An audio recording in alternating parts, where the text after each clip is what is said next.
Nova's scream died in her throat. She slammed her small fists against the door. Once, twice, 3 times, until her knuckles bled. Please, I haven't eaten in 5 days. Please, Marcus, please. On the other side, Marcus Coleman's voice was calm, almost gentle. You know what you cost me today, Nova? The prosthetic appointment you missed because you forgot? $300. So here's what's happening. You get 300 hours in the dark. Do the math. That's 12.5 days. I'll die. Then I'll collect the insurance money. He laughed.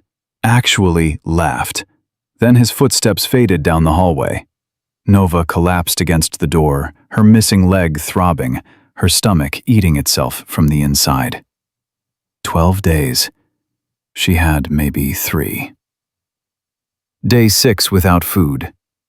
Nova Williams sat in the corner of the storage room, her back against the wall Marcus had painted black over the only window. Her right leg, the one that ended at the knee, throbbed with each heartbeat. The cheap prosthetic he'd bought 3 months ago sat in the corner, unused. It rubbed her skin raw. She'd stopped wearing it 2 weeks ago. 6 feet by 8. That was her world now. A stained mattress on the floor. A cardboard box with 3 shirts and 2 pairs of pants, all too small. No books, no toys, no light. The lock on the outside of the door was heavy-duty. Marcus had installed it the week after Mama died. 7 months felt like 7 years. Nova's throat burned. The plastic cup by the mattress had been empty since yesterday morning. She'd licked the inside twice, desperate for even the memory of water. She closed her eyes, tried to see Mama's face. Getting harder every day. The exact shade of her brown eyes, how her laugh sounded, the way her hands felt braiding Nova's hair. All fading. Footsteps in the hallway. Nova's heart slammed against her ribs. She knew those footsteps. Heavy, purposeful. The lock rattled. Light flooded in. Nova squinted, raising her arm. Marcus stood backlit in the doorway, holding something. A sandwich. Turkey and cheese. The smell hit her. Her stomach roared back to life after 2 days of silence. Hungry? Marcus asked, pleasant as Sunday morning. Nova stayed silent. Speaking without permission made things worse. Marcus bit into the sandwich, chewed slowly. I asked you a question, Nova. Yes, sir. Her voice came out crushed gravel. Yes, sir, what? Yes, sir, I'm hungry. Another bite. That's interesting, because I specifically remember telling you that food costs money. And what did I say about you and money? Nova's hands shook. You said I cost too much already. That's right. Medical bills, that fancy prosthetic you won't even wear, the medication after the accident, all of it coming out of my pocket. He finished the sandwich, wiped his hands on his pants. So tell me, Nova, why should I spend more money feeding you when you're already such a financial burden? The words came automatic. She'd said them 100 times. I'm sorry. I'll be better. I'll wear the prosthetic. I won't complain. I'll be so quiet. Please. Marcus smiled. See, that's what I like to hear. Gratitude. He reached into his pocket, pulled out a granola bar, tossed it near her feet. There. Dinner. Nova grabbed it before he changed his mind, hands fumbling the wrapper. 3 tries to tear it open. She shoved half in her mouth, choking. Slow down, Marcus snapped. You'll make yourself sick. And if you throw up, you're cleaning it yourself. Understood? Nova forced herself to chew. Swallow. It hurt going down. Marcus watched with that pleasant expression, like this was normal. Nova, he said quietly. Do you know why your mother married me? She couldn't answer. mouth full. She married me because she was dying. Stage 4 cancer. She needed someone to take care of you after she was gone. He paused. She made me promise, on her deathbed. Take care of my baby girl, she said. Please, Marcus. Promise me. Nova's eyes filled. She remembered that day. Mama's hand, so thin and weak, reaching for Marcus. The way he'd held it. The way he'd cried. The nurses saying what a good man he was. And I am taking care of you, Marcus continued. Roof over your head, clothes on your back. That's more than a lot of kids get. You should be grateful. I am, Nova whispered. I am grateful. Are you? Because grateful children don't run away. They don't try to sneak food at 2 a.m. They don't lie to school counselors about bruises. Nova's breath caught. 3 weeks ago, before he pulled her out of school, Mrs. Chen, the counselor, had asked about the marks on her arm. Nova said she fell. Mrs. Chen hadn't believed her, made a phone call. 2 days later, a woman from Child Protective Services came, talked to Marcus, looked at Nova's room upstairs, the nice one she never actually slept in, the one Marcus kept perfect for inspections. The woman smiled, said everything looked fine, said Marcus was doing a wonderful job. She left. That night, Marcus moved Nova to the storage room permanently. I talked to Thomas today, Marcus said now. You remember Thomas from CPS? He called to check in, make sure you're settling in okay. I told him you're doing great, adjusting beautifully. He was so pleased to hear it. Nova's stomach twisted. Thomas Reed, the caseworker who'd closed her file, who believed every word Marcus said. Marcus crouched to her level, eyes cold. Here's what's going to happen. Tomorrow I have errands to run, business to take care of. You're going to stay here. Quiet. No banging, no screaming. Nobody can hear you anyway, but I don't like the noise. When I get back, if you've been good, I'll bring dinner. Maybe even let you shower. Sound good? Okay, Nova whispered. Okay, what? Okay, thank you, sir. Marcus stood. Good girl. Started to close the door, then paused. Oh, and Nova, I know what you're thinking. I can see it in your eyes. You're thinking maybe you'll try to run again. Maybe when I'm gone you'll find a way out. Break the window, pick the lock, something. He smiled. Don't.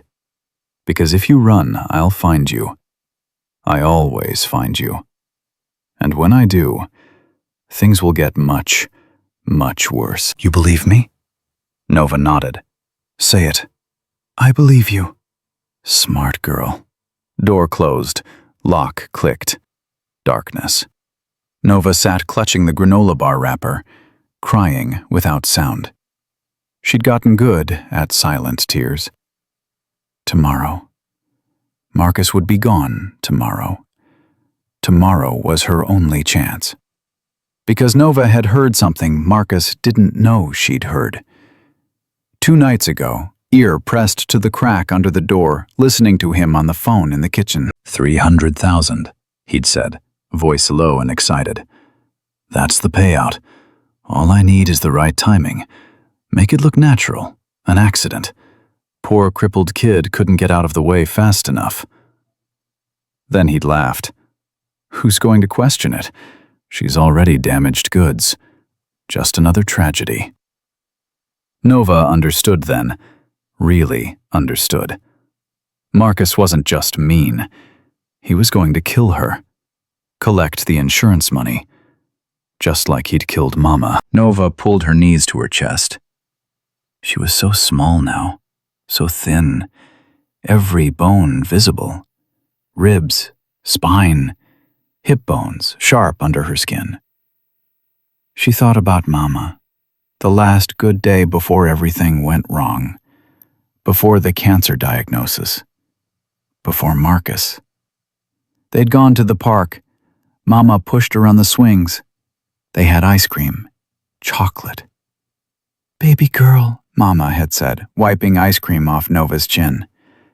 "I want you to remember something." No matter what happens, no matter how hard things get, you're stronger than you think. You hear me? You're my warrior princess, and warriors don't give up. Ever. Nova hadn't understood then. She understood now. Warriors don't give up. Tomorrow, when Marcus left, Nova would find a way out. She didn't know how. Door locked, window painted over and probably nailed shut. She was weak from hunger, could barely stand without getting dizzy. But she would try, because the alternative was staying here waiting to die. And Mama hadn't raised a quitter. Morning came with the sound of Marcus's truck starting in the driveway. Nova scrambled to the door, pressed her ear against it. Engine running, pulling away, sound fading. Gone. She turned to the room. Window was her best shot, had to be. She pulled herself up using the wall, left leg trembling. Without the prosthetic, moving hurt, but she'd gotten used to it. Hopped across the room, using the wall for balance. Reached the window. Paint thick, multiple layers. She scratched with her fingernails. Nothing. Needed something sharp. The mattress. Springs underneath. Maybe she could pull one out. 20 minutes of struggling, hands bleeding. But she got a spring loose. Metal cut her palm. Didn't care. Back to the window. Started scraping. Paint came off in tiny flakes. This would take hours. Days. She didn't have days. Nova attacked the window with desperate fury.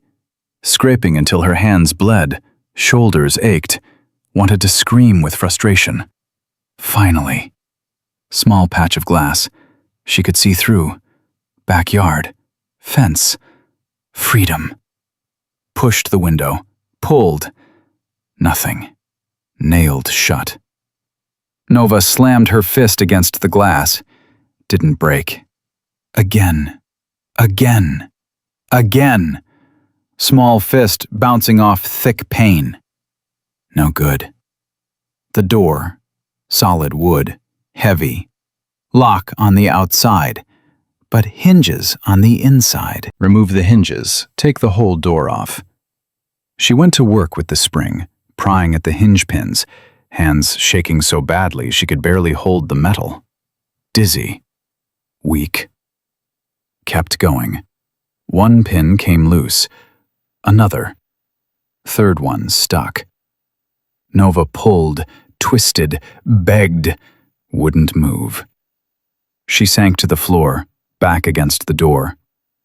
Failed. Marcus would be home soon. He'd see what she tried. He'd be so angry. This time he might not wait, might not bother making it look like an accident. No, warriors don't give up. Nova forced herself to stand. One more try. Wedged the spring under the stuck pin, leveraged all her weight against it. Pin popped free. Door sagged on its frame. Nova pushed. Door swung open on the remaining hinge, creating a gap just wide enough to squeeze through. Out. The hallway looked huge. Strange, she hadn't been out in 3 weeks. Kitchen to the left, and there, gleaming in afternoon light, the refrigerator. No padlock. Marcus took it with him, probably thought she'd never escape the storage room. Nova hobbled to the fridge, pulled it open. Light spilled out, golden and beautiful. Food. So much food. Sandwich meat, cheese, orange juice, leftover pizza. Grabbed the orange juice, unscrewed the cap with shaking hands, drank straight from the jug. Most delicious thing she'd ever tasted. Cold, sweet, real. Drank until her stomach cramped, set it down, grabbed pizza, shoved a slice in her mouth. Dangerous. Eating too much too fast after starving. Couldn't stop herself. 3 slices later, stomach screaming. Forced herself to stop. Close the fridge. Get out. Needed to get out before Marcus came back. Nova looked around. Old shoes by the front door. From before the accident, when she had 2 feet. One would still fit. Pulled on the left shoe. Found her winter coat in the hall closet. Too thin for January in Denver. Better than nothing. Opened the front door. Cold air slapped her face. Snow on the ground. Gray sky threatening more. Nova stepped onto the porch, onto the sidewalk. Started moving, hop-walking on one leg, using parked cars and mailboxes for balance. No plan. Didn't know where she was going. Away. That was enough. 4 blocks later, her leg burned, arms shaking from supporting her weight, breathing hard. Each breath hurt in the cold air. Needed to rest, sit down. Up ahead, a restaurant, soul food place. Mama's Kitchen, the sign said. Light spilling from windows. People inside. People meant safety. People meant Marcus couldn't just grab her off the street. Nova pushed through the door. Warmth enveloped her. Smell of fried chicken and cornbread. Music playing low. Conversations humming. Then, slowly, all of it stopped. Everyone turned, stared at the small black girl in the doorway. One shoe, no prosthetic. Clothes hanging off her skeletal frame, bruises visible on every exposed inch of skin. Nova scanned the room. Family in the first booth. Parents and 3 kids. Mother's eyes went wide. "Excuse me," Nova said, voice barely carrying. "Can I sit with you, just for a little while?" Mother's face twisted. Not compassion. Disgust. "Brian," she hissed at her husband. "Do something." Father looked uncomfortable. "I'm sorry, sweetie. Family time. You need to find your parents." "I don't have parents. My mama died, and my stepdad—" "We can't help you," the mother said firmly. Held her children closer, like Nova carried disease. "Go ask the hostess. This isn't appropriate." Nova's eyes burned. She nodded, moved to the next table. Elderly couple, gray hair, kind faces. "Please," Nova said. "Can I sit here? My leg hurts so bad. I've been walking for so long. I just need to rest." Old man wouldn't meet her eyes, stared at his plate like it held the universe's answers. His wife, at least, looked guilty. "We're waiting for someone, dear." Check already on their table. They weren't waiting for anyone. "Please," Nova tried again. "I'll be so quiet, you won't even—" "I'm sorry," the woman said, voice cracking. "I'm so sorry." Didn't move. Didn't help. Nova moved on. Next table. 4 women in church clothes, hats and pearls, Bibles stacked beside sweet tea. "Please," Nova said, desperation clear in her voice now. "I need help. My stepdad's been hurting me. He's going to kill me. Please, I just—" "Where are your people, child?" One woman interrupted, voice sharp, judgmental. "Why are you out here alone, looking like that? This is what happens when folks don't raise their children right." "I'm not lying," Nova said. "He locked me in a room. He didn't feed me. He's going to—" "There are shelters," another woman said. "For people like you. You need proper authorities, not bothering decent folks trying to have a nice meal." "People like you." Nova's vision blurred, not from tears, from exhaustion, despair. She was going to pass out right here. Then Marcus would come, find her, take her back. And this time, there wouldn't be a next time. She turned, looking for anywhere to sit. That's when she saw him. Corner booth, massive black man with shaved head and beard going gray. Leather vest covered in patches. Hell's Angels, the biggest patch said. Skull with wings. Scars on his knuckles. scars on his face, eyes that had seen things, done things. Everyone else turned her away. Every respectable person, every Christian, every family. This man, this Hell's Angel, was her last option. Nova took a breath, made her choice. Hop walked across the restaurant. Each step took a year. Everyone watching, judging. Reached his table, looked up at him. Even bigger up close, intimidating in a way that had nothing to do with size and everything to do with presence. "Mister?" Nova said, voice breaking. Everyone else said no. Can I please sit here? The man looked at her. Really looked.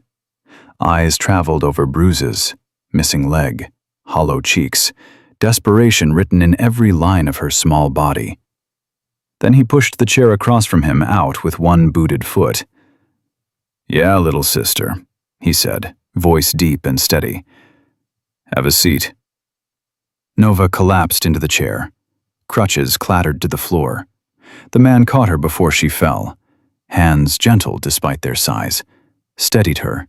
Picked up the crutches, leaned them against the wall, sat back down. "What's your name?" he asked. "Nova." "Nova. Beautiful name. I'm Axel.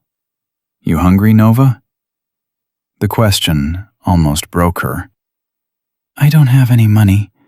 I'm not trying to get anything. I can leave if—" Axel held up one hand. "Stop. Didn't ask if you had money. Asked if you were hungry." Nova stared at him, trying to find the trick, the trap. There wasn't one. "Yes," she whispered. "I'm really, really hungry." Axel flagged down the waitress. "Grilled cheese, fries, mac and cheese, cornbread, chocolate milkshake. Keep it coming." The waitress looked at Nova. Really looked. Expression changed from irritation to concern in half a second. "Coming right up, baby," she said softly. To Axel, "You need anything else, you holler." Axel nodded. Waitress disappeared, turned back to Nova. "When's the last time you ate? Don't lie." "This morning. Got some pizza from the fridge before I ran." "Before that?" Nova's hands twisted in her lap. 6 days ago. A granola bar." Axel's jaw tightened. Just a fraction. Nova saw it. 6 days. You went 6 days without food. Marcus locks it all up. Says I cost too much. Says food's expensive and I'm expensive enough already. Marcus. My stepdad. Axel leaned back slightly. "Nova, I'm going to ask you some questions. Need you to tell me the truth. All of it. Can you do that?" Nova nodded. "Those bruises on your face, how'd you get them?" "I fell." Axel's eyes narrowed. Nova's face crumpled. "I fell because Marcus pushed me. He gets mad when I make noise with my crutches. Says I walk too loud. Says I breathe too loud. Says everything I do is wrong." "Your arm?" Axel nodded to the purple fingerprints circling her thin wrist. "He grabbed me when I tried to take food from the kitchen. 3 weeks ago. Before he put the padlocks on." "He put padlocks on your kitchen cabinets?" "And the refrigerator." "And my bedroom door. On the outside." Words tumbling out faster now. "He locks me in, sometimes for days. Longest was 5 days. No food, no water, no bathroom. I had to—" Voice broke.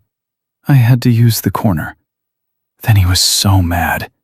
Called me an animal. Said I was disgusting.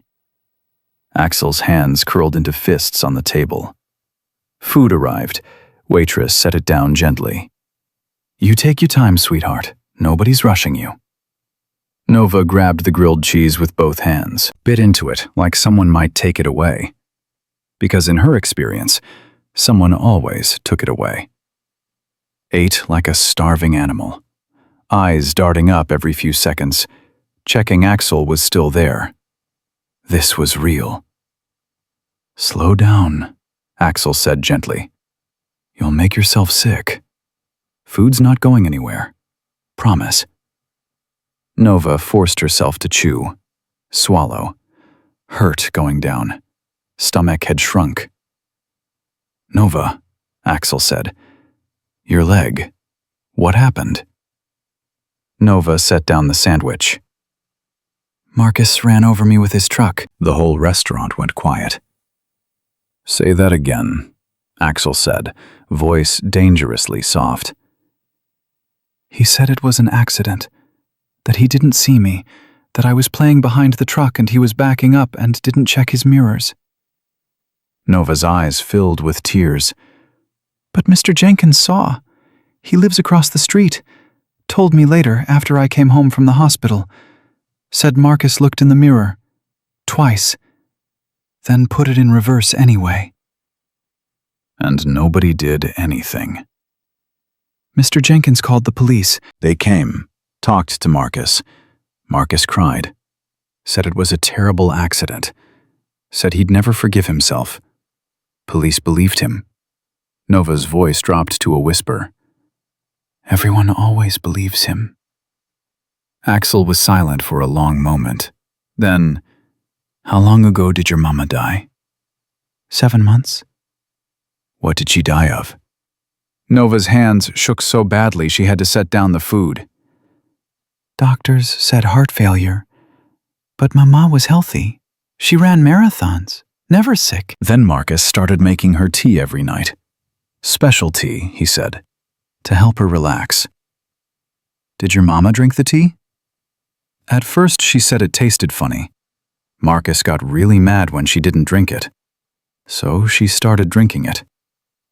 Then she got sick. Really sick. They said her heart just stopped working.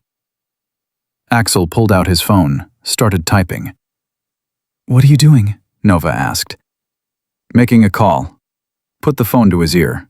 "Reaper, Axel, need you and the brothers. Now. Soul food place on Claremont. Bring everyone." Pause. "No, I'm not in trouble, but a little girl is. We're going to fix it." Hung up. Nova's heart raced. "What's happening?" "What's happening is you're never going back to that house. Not tonight, not ever. Understand?" "But Marcus..." "Marcus is going to have a conversation with some friends of mine.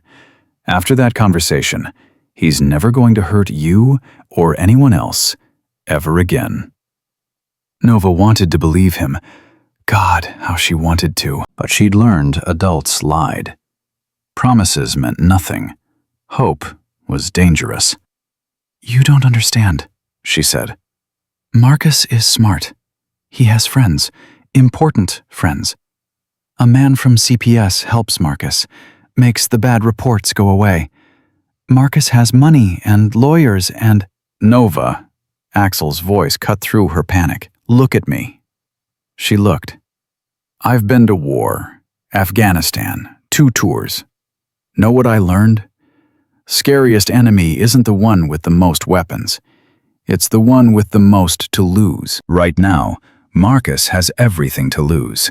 His freedom, his reputation, his life.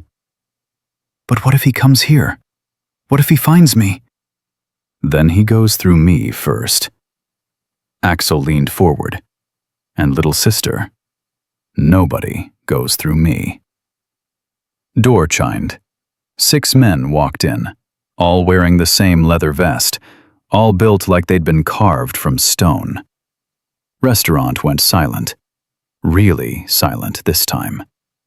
Men spread out, taking positions, blocking exits, making it clear without words that this space was theirs now. One of them, older with gray beard and eyes like chips of ice, walked straight to Axel's table, looked at Nova. Expression changed. "This her?" he asked. "Yeah," Axel said. "This is Nova. Nova, this is Reaper. He's president of our club." Reaper crouched to Nova's level. Despite his size, scars, tattoos, patches that marked him dangerous, his voice when he spoke was gentle. "Hey there, little queen. You've had a real rough time, haven't you?" Nova nodded, not trusting her voice. "Well, that's over now. You're with family. Family takes care of family. Always." He stood, looked at Axel. "Tell me everything." Axel did. Every word Nova said, every bruise, every day without food, locked room, the truck, Jasmine's suspicious death. With each detail, Reaper's face got harder, colder. When Axel finished, Reaper pulled out his phone. "Calling Martinez. ADA owes me a favor." Stepped away to make the call. Nova watched all this happening around her. These scary men, these Hell's Angels, moving with military precision, making calls, taking notes, planning. For her. Complete strangers, doing more in 10 minutes than CPS had done in 7 months. "Why?" she asked Axel. "Why are you helping me?" Axel looked at her for a long moment. "Know what I see when I look at you, Nova?" She shook her head. "I see my sister. She was about your age when our daddy started using her as a punching bag. I was too young to stop him, barely 10 years old. Tried once. He put me in the hospital." Axel's hands clenched. "By the time I was big enough to fight back, she was gone. Ran away at 14. Never saw her again." "I'm sorry," Nova whispered. "Don't be sorry. Just understand. I couldn't save her, but I can save you. I'm not going to fail this time." Nova's eyes filled with tears. "What if Marcus finds me first?" "He won't. But what if—" Door chimed. Nova's blood turned to ice. Marcus stood in the doorway. Eyes swept the room, landed on her. He smiled. "There you are, sweetheart," Marcus said, voice dripping concern. "I've been looking everywhere for you." He started walking toward their table, confident, like he owned the place, like he owned her. "Everyone's been so worried. When I came home and found the door open, the food everywhere, I thought something terrible had happened. I've been driving around for hours trying to find you." Reaper stepped into his path, solid as a wall. "That's close enough," Reaper said. Marcus stopped, looked Reaper up and down, smiled that same pleasant smile. "I'm sorry, but this is a family matter. That's my daughter, and I need to take her home." "Stepdaughter," Axel corrected from the booth. "Get it right." Marcus's eyes shifted to Axel. "I don't believe we've met, but as I said, this is a family matter. Nova has some behavioral issues. She runs off sometimes, makes up stories. It's been happening since her mother died." "That's so." Axel stood up. He was taller than Marcus by 6 inches, broader by 60 pounds. "What kind of stories?" "Oh, you know how children are, especially traumatized ones. They say things for attention. She's been seeing a therapist. We're working through it." Marcus's smile never wavered. "Now, if you'll excuse me, I need to get her home. School night tomorrow." "She doesn't go to school," Axel said quietly.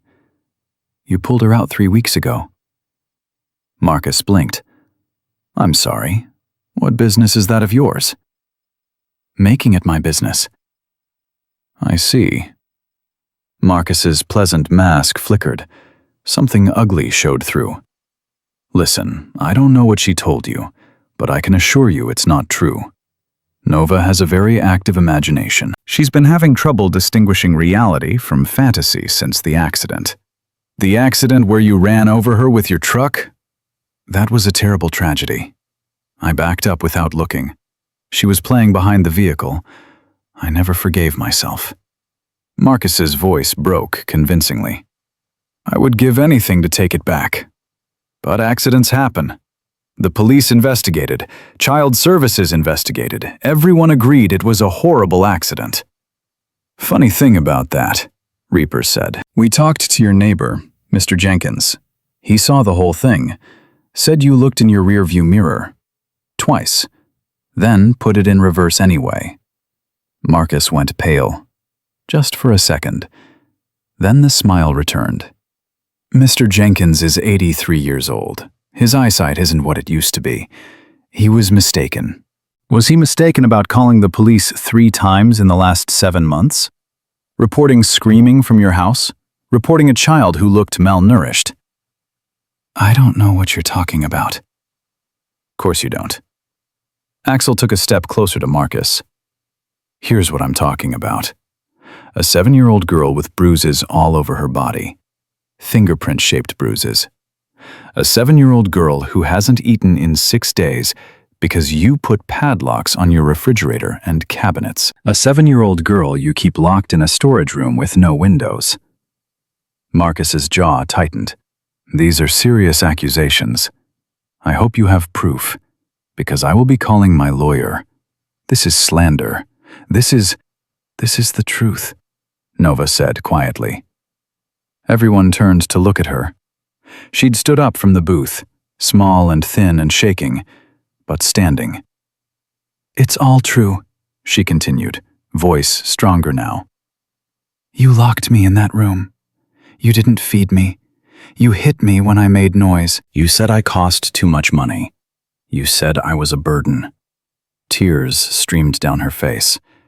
And I heard you on the phone, 2 nights ago. You were talking about the insurance money. $300,000.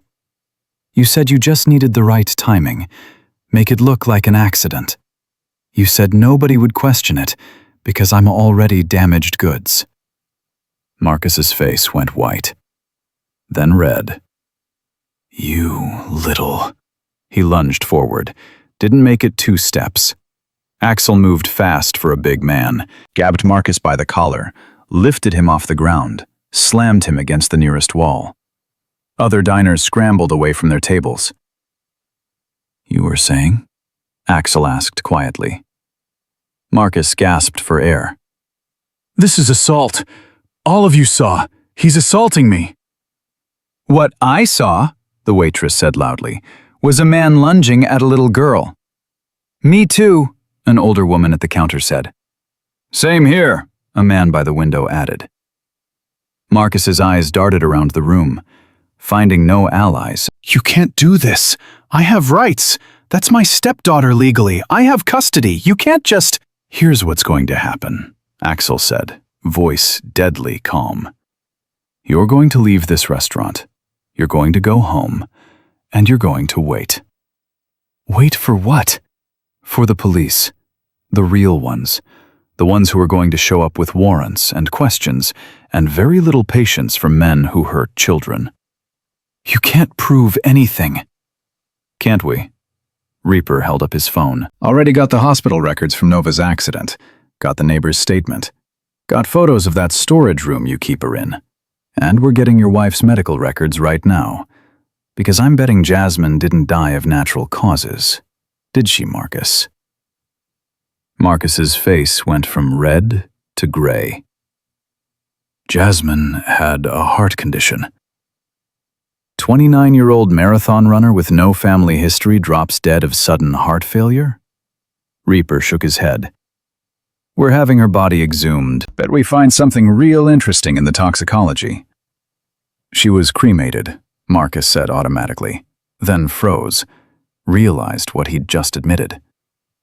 Was she now? Reaper smiled. It wasn't a nice smile. Interesting how you insisted on cremation 3 days after she died, before anyone could ask too many questions. Marcus was shaking now. I want a lawyer. I'm not saying another word without a lawyer. Fine by me. Axel released his collar, shoved him toward the door. Go get your lawyer. You're going to need the best one money can buy. Marcus stumbled, caught himself, turned back. This isn't over. She's mine, legally. Courts will give her back to me. They always do. And when they do, When they do what? Axel stepped forward. You going to finish the job? Kill her like you killed her mama? Collect that insurance money? Marcus's mouth opened, closed. Nothing came out.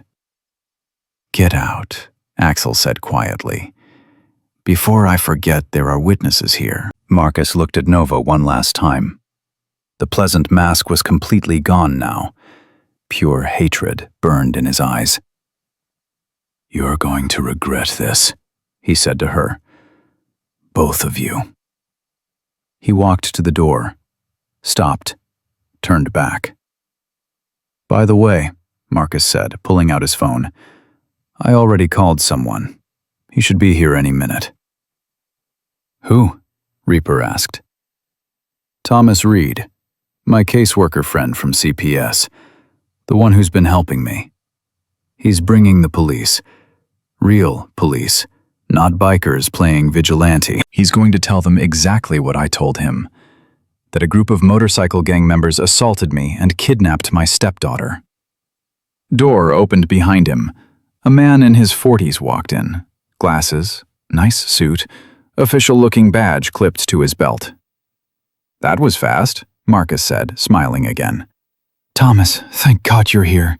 These men attacked me and— Marcus Coleman? The man said. Yes, and I want these men arrested for— Marcus Coleman, you're under arrest for the murder of Jasmine Williams, attempted murder of Nova Williams, child abuse, fraud, and conspiracy. The man pulled out handcuffs. You have the right to remain silent. Marcus's face went slack. What? No, you don't understand. Thomas is supposed to— Thomas Reed is in federal custody, the man said calmly. Arrested about an hour ago for obstruction of justice, falsifying CPS reports, and accepting bribes to cover up child abuse. Turns out, he's been taking payments from you for the last 8 months. Made some very interesting phone calls when we brought him in. Gave us everything we needed. 2 uniformed officers walked in behind the detective. They grabbed Marcus's arms. No, Marcus said, struggling. No, this is wrong. This is all wrong. I didn't— We have your phone records, the detective continued. 37 calls to Thomas Reed in the weeks before Jasmine Williams died. We have text messages discussing how to make her death look natural. We have your computer search history. How long can a child survive without food? Untraceable poisons. Life insurance payout timeframes. Marcus went rigid. I want a lawyer. You'll get one. They started walking him toward the door, but I'll tell you what your lawyer is going to tell you. You're looking at life in prison, minimum. Colorado doesn't take kindly to people who kill their wives and try to kill children for insurance money. As they dragged him past Nova's booth, Marcus twisted to look at her one last time. This is your fault, he hissed. All of it. You should have died in that accident. You were supposed to. One of the officers yanked him forward. Keep moving. They took him out. The restaurant was dead silent. Nova stood frozen by the booth, trembling, staring at the door. Is it real? She whispered. Is he really gone? Yeah, little queen, Reaper said gently. He's really gone. But what if he gets out? What if his lawyer— He's not getting out, Axel said. He knelt down to her level. Nova, listen to me. That detective? His name is William Chen.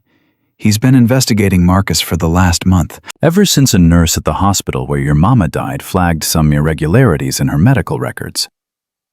What kind of irregularities? The kind that suggested she was poisoned. They ran tests on tissue samples they'd saved. Found thallium. It's a poison that mimics heart failure. Your mama didn't die of natural causes, Nova. She was murdered, and we just proved it. Nova's legs gave out.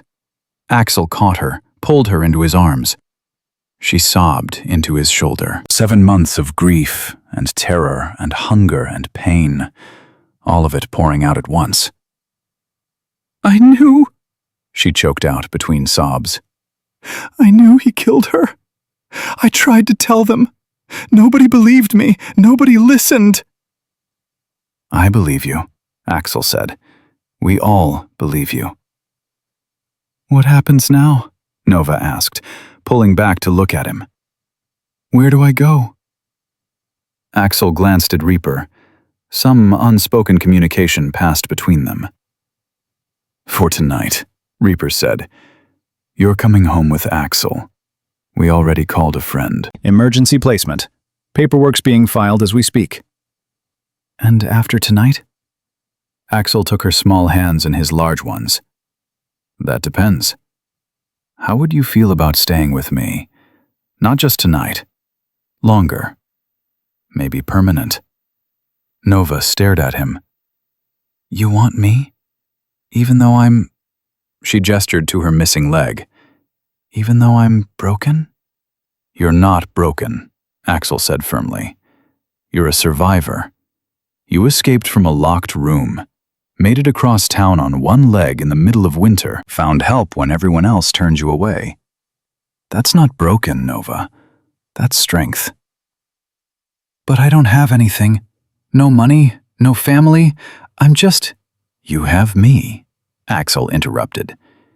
If you want, no pressure. You can think about it. But I meant what I said. You're not going back to that house, and you're not going into the system. Not if I can help it. Nova looked around the restaurant, at the Hells Angels standing guard, at the waitress who'd brought her food with kindness, at the detective who'd believed her story, at Axel, this scary-looking man with gentle hands and sad eyes who'd said yes when everyone else said no. Okay, she whispered. Okay? Okay, I want to stay with you. Axel's eyes got bright. Yeah? Yeah. Nova managed a tiny smile. Can I ask you something? Anything. What happens if I call you Dad? Axel went very still. You want to call me Dad?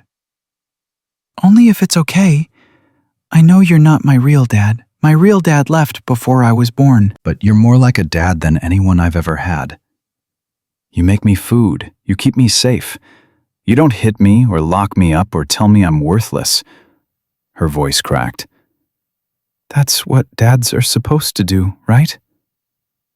Axel pulled her back into his arms, held her tight. Yeah, baby girl. You can call me Dad. I love you, Dad. 3 words. 3 words that changed everything. I love you too, Nova. Behind them, the Hells Angels started clapping. Then the waitress. Then the other customers. The whole restaurant erupted in applause. Nova buried her face in Axel's shoulder, overwhelmed. It's okay, Axel murmured. You're safe now. You're home. And for the first time in 7 months, Nova believed it. The police car pulled away from Mama's kitchen, Marcus's face pressed against the window. Still screaming, still threatening. Nova watched until the red taillights disappeared into the snowy darkness. Then her legs gave out. Axel caught her before she hit the ground. I got you. I got you. Is it real? Nova whispered. Did that really just happen? Yeah, baby girl. It really happened. He's gone? He's gone. Nova buried her face in Axel's shoulder, started shaking. Not crying, just shaking like her body was trying to process 7 months of terror all at once. Detective Chen approached. Mr. Briggs, we need to talk about next steps. Axel looked up. Can it wait? She needs... I know, but there's paperwork. Emergency placement requires a judge's signature. I've got Judge Torres on standby, but she needs to see Nova. Tonight. Tonight? It's almost 8 o'clock. Torres doesn't care about the time. She cares about getting this right. Chen crouched down to Nova's level. Hey there. I'm Detective Chen. You did really good today. Really brave. Nova didn't respond. Couldn't. Her whole body was shutting down. Exhaustion, shock, relief. Too many emotions at once. She needs food, Axel said. Real food. And sleep. I know. But first, judge, Then doctor, then sleep. In that order. Chen stood. I've got a car outside. We can take her to the courthouse now. Whole thing should take maybe an hour. And after that? After that, she goes home with you. Temporarily, until we sort out permanent placement. Temporarily. The word hung in the air. Nova's grip on Axel's shirt tightened. You're coming with me, right? To the courthouse? Every step of the way. Promise? Promise.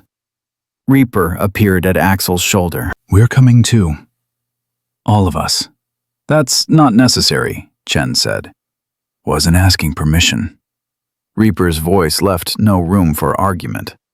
That little girl just watched her abuser get arrested. She's scared. She needs to know she's got backup. So we're coming. Chen sighed.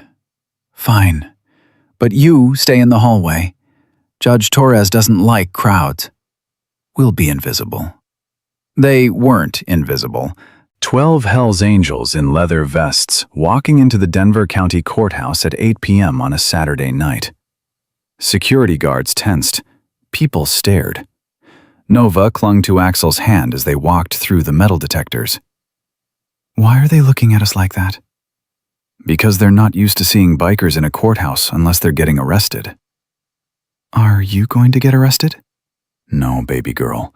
We're the good guys tonight. You're the good guys every night, Nova said quietly. Axel's throat tightened. Thanks, kid. Judge Rebecca Torres was waiting in her chambers. Late 50s, gray hair pulled back tight, reading glasses on a chain around her neck. She looked up when they entered. Mr. Briggs? Yes, ma'am. And this must be Nova. Torres's expression softened. Come here, sweetheart. Sit down. Nova looked at Axel. He nodded. She hopped over to the chair across from Torres's desk, sat down carefully. Torres studied her for a long moment. Nova, I'm Judge Torres. Do you know why you're here? Detective Chen said something about paperwork. That's right, emergency placement paperwork. It means deciding where you're going to sleep tonight, and tomorrow night, and for the next little while until we figure out something permanent. Torres paused. Do you understand what I'm asking? You want to know if I want to stay with Axel? Do you? Yes, ma'am. Why? Nova's hands twisted in her lap. Because he's the only person who helped me. Everyone else said no. He said yes. That's a good reason. But Nova, you need to understand something.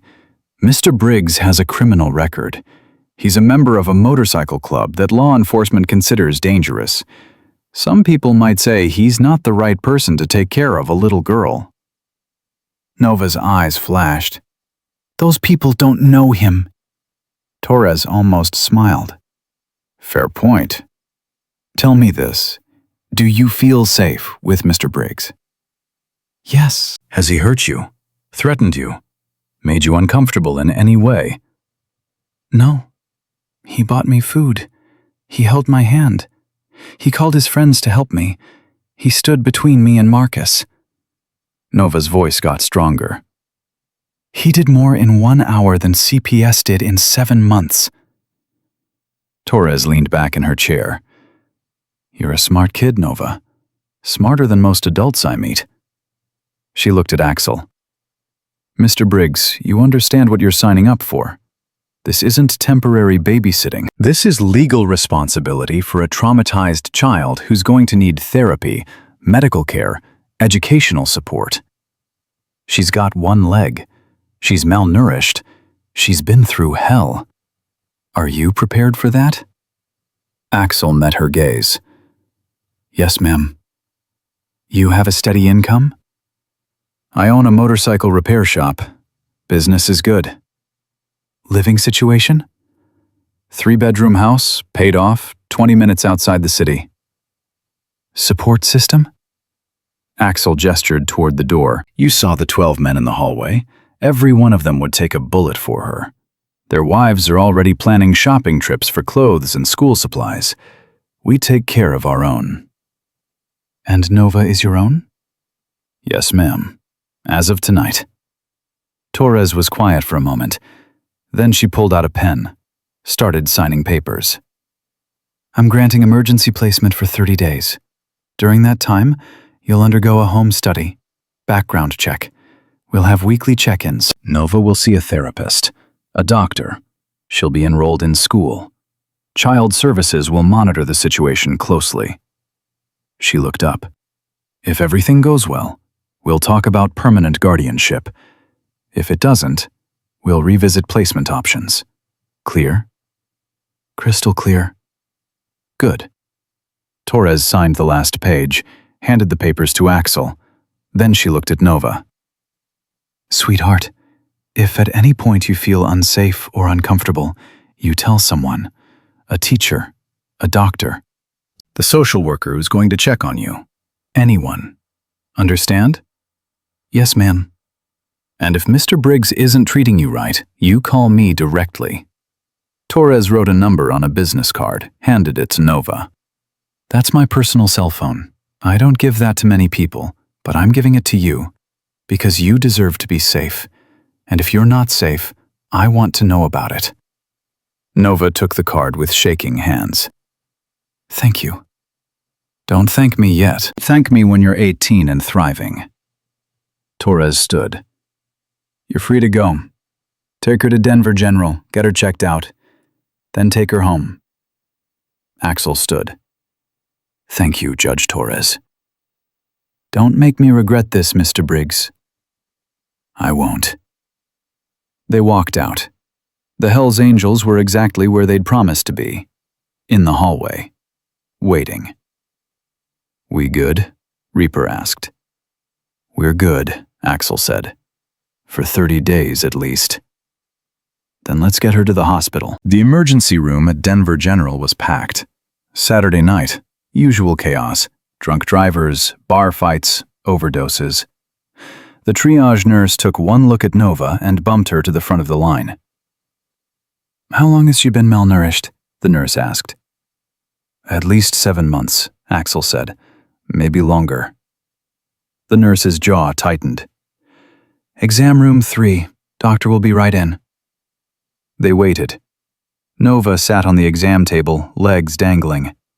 Her left leg. The stump where her right leg used to be. Does it hurt? Axel asked quietly. The leg? Yeah. Sometimes. Mostly it just feels weird. Like it's still there, but it's not. Nova paused. The worst part is phantom pain. My toes hurt, even though I don't have toes anymore. The doctor at the hospital said that's normal, that my brain is confused. That sounds rough. It's better than what Marcus did to my ribs. Axel went very still. What did he do to your ribs? Nova pulled up her shirt. Axel's vision went red. Bruises. Old ones. New ones. Yellow. Purple. Black. Covering her entire torso. Some shaped like boots. Some shaped like fists. He kicked you.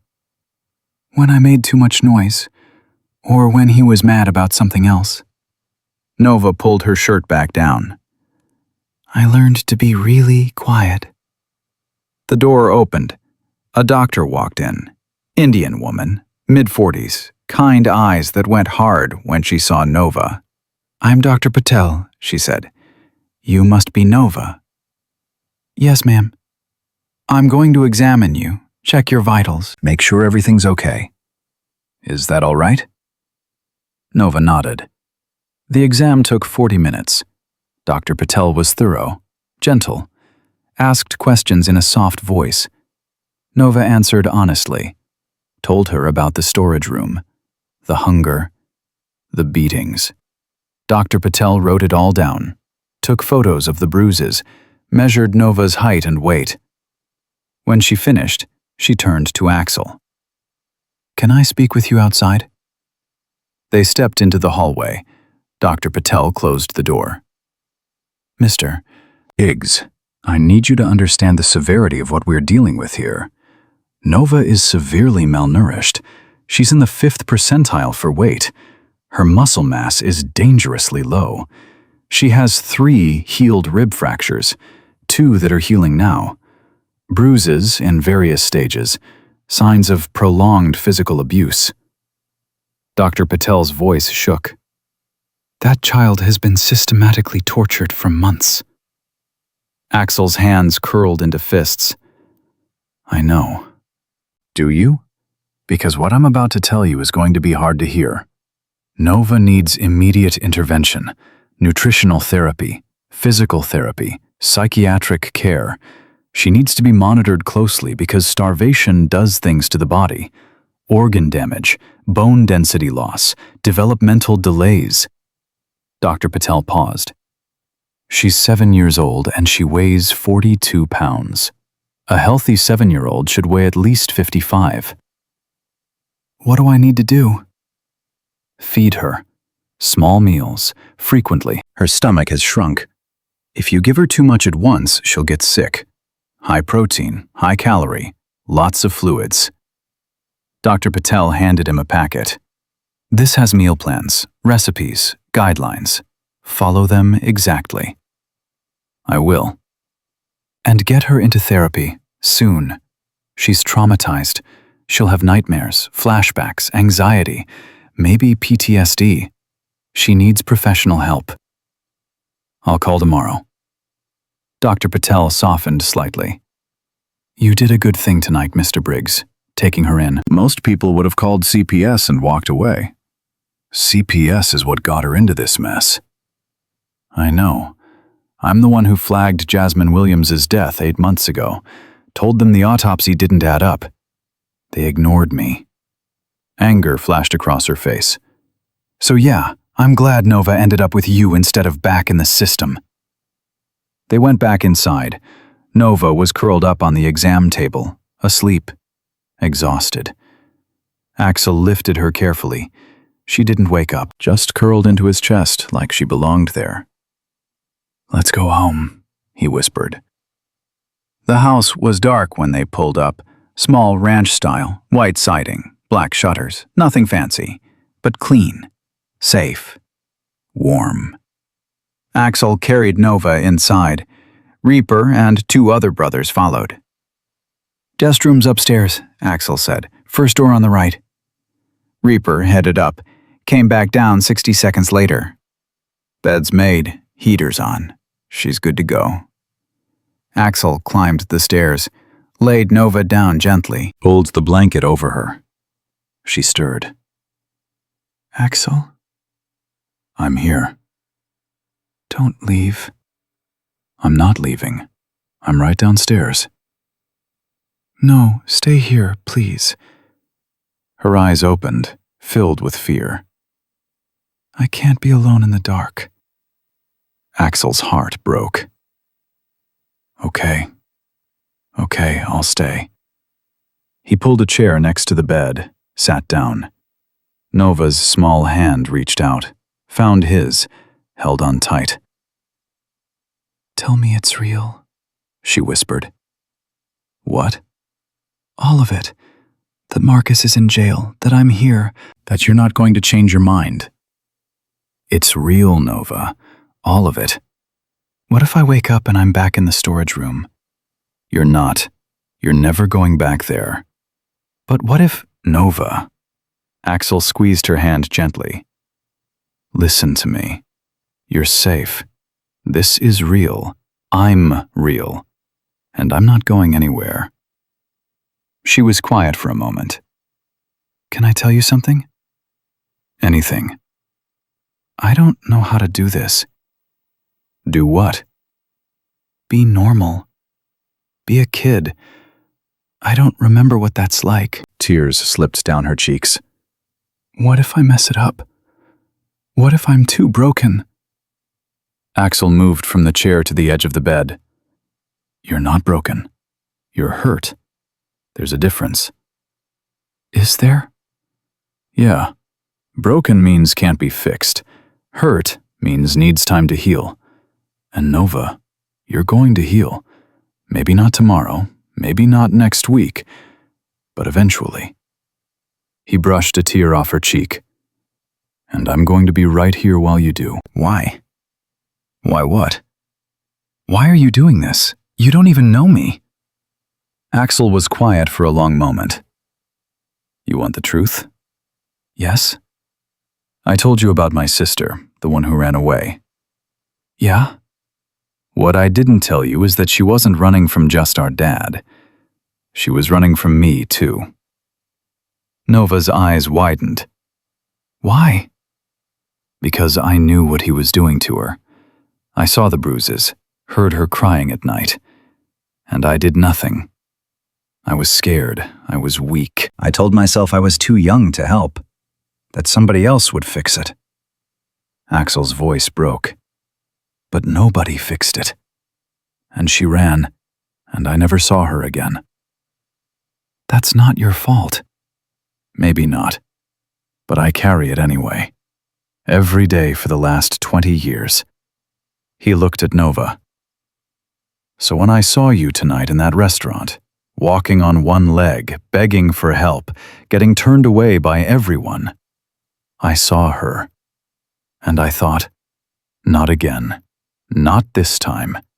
This time, I'm going to do the right thing. Nova sat up, wrapped her thin arms around his neck, held on tight. Thank you, she whispered.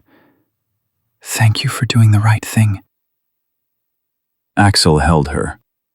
This small, broken girl who'd survived the unsurvivable, who'd walked through fire and come out the other side.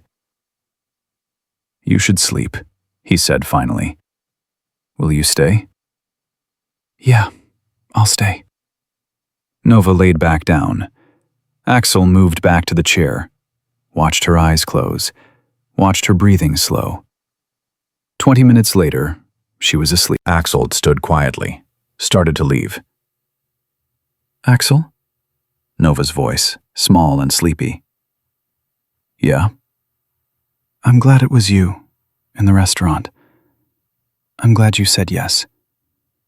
Axel's throat tightened. Me too, kid. Me too. He went downstairs.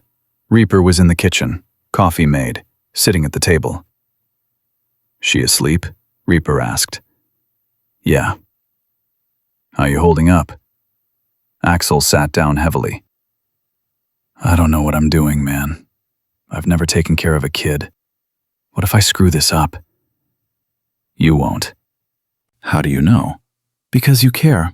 That's 90% of it right there. Marcus had all the right credentials.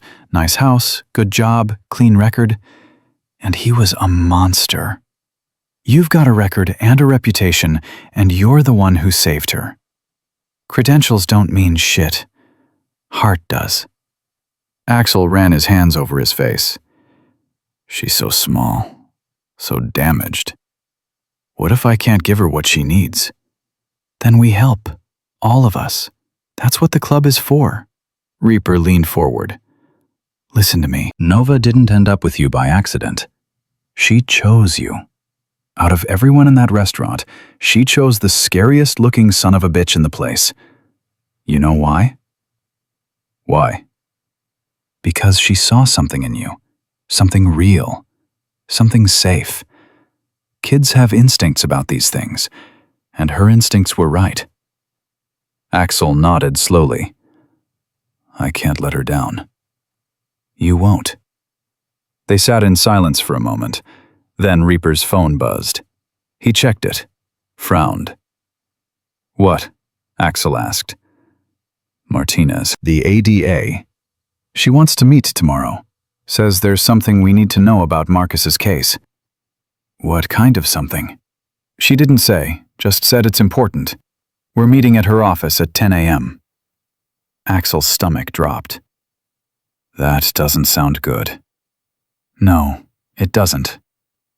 Upstairs, Nova woke up screaming. Axel was up the stairs before Reaper could stand, burst through the bedroom door. Nova was sitting up in bed, eyes wide, gasping for air. Hey, it's okay. Axel sat on the bed. You're safe. You're here. You with me. He locked me in, Nova sobbed. He locked me in, and I couldn't get out, and I was so hungry, and… Nova, look at me. Look at me. She focused on his face. You're not locked in, see? Axel pointed to the door, wide open. You can leave any time you want. You can go anywhere in this house. No locks, no darkness, no storage rooms. Understand? Nova nodded, still crying. Want to see? See what? The house, all of it, right now, so your brain knows you're not trapped. Nova wiped her eyes. Okay. Axel helped her up, handed her the crutches that were leaning against the wall. They walked through every room, turned on every light, opened every door. This is the bathroom, Axel said. No lock on the outside, only on the inside, so you have privacy. Nova stared at the bathroom like it was a miracle. This is my room, Axel continued. Down the hall. If you need me at night, just yell. I'll hear you. Really? Really, I'm a light sleeper. They went downstairs.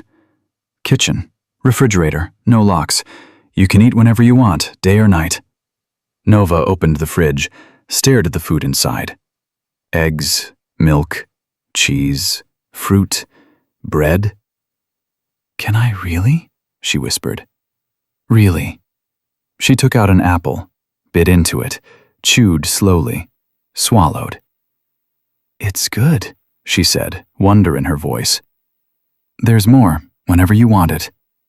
They finished the tour. Living room, basement, garage, every door open. Every light on. See? Axel said. No locked rooms, no darkness. You're free here, Nova.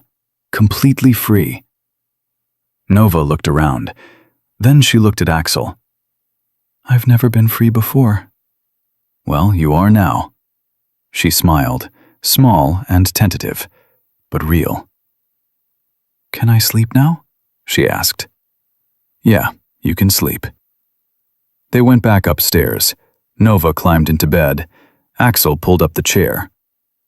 Leave the light on, Nova said quickly. Okay, light stays on. And the door open. Door stays open. And you stay. I stay. Nova closed her eyes. This time, she slept through the night. Axel didn't. He sat in that chair watching her breathe, making sure she was real, making sure this wasn't some dream he'd wake up from. At 6 a.m., his phone buzzed. Text from Martinez. Meeting moved up to 8 a.m., urgent. Marcus made bail. Axel's blood ran cold. Marcus was out. Axel stared at the text message, read it 3 times, hoping the words would change. They didn't. Marcus made bail. He stood up from the chair, walked downstairs. Reaper was still in the kitchen. Marcus is out, Axel said. Reaper's coffee cup stopped halfway to his mouth. What? Martinez just texted. He made bail. Meeting's at 8 instead of 10. How the hell did he make bail? He's charged with murder. I don't know, but he's out. Axel looked at his phone again. We need to secure the house. Now. Reaper was already dialing. Tank, Diesel, get to Axel's place. Now. Yeah, now. Marcus made bail. Pause. I don't care what you were doing. Drop it and get here. 20 minutes later, 4 Hells Angels were stationed around Axel's property, 1 at each corner, eyes on the street, hands ready. Axel went back upstairs. Nova was still asleep. Light on, door open. just like he promised. He couldn't tell her. Not yet. She'd just had her first peaceful night in 7 months. He wasn't going to destroy that.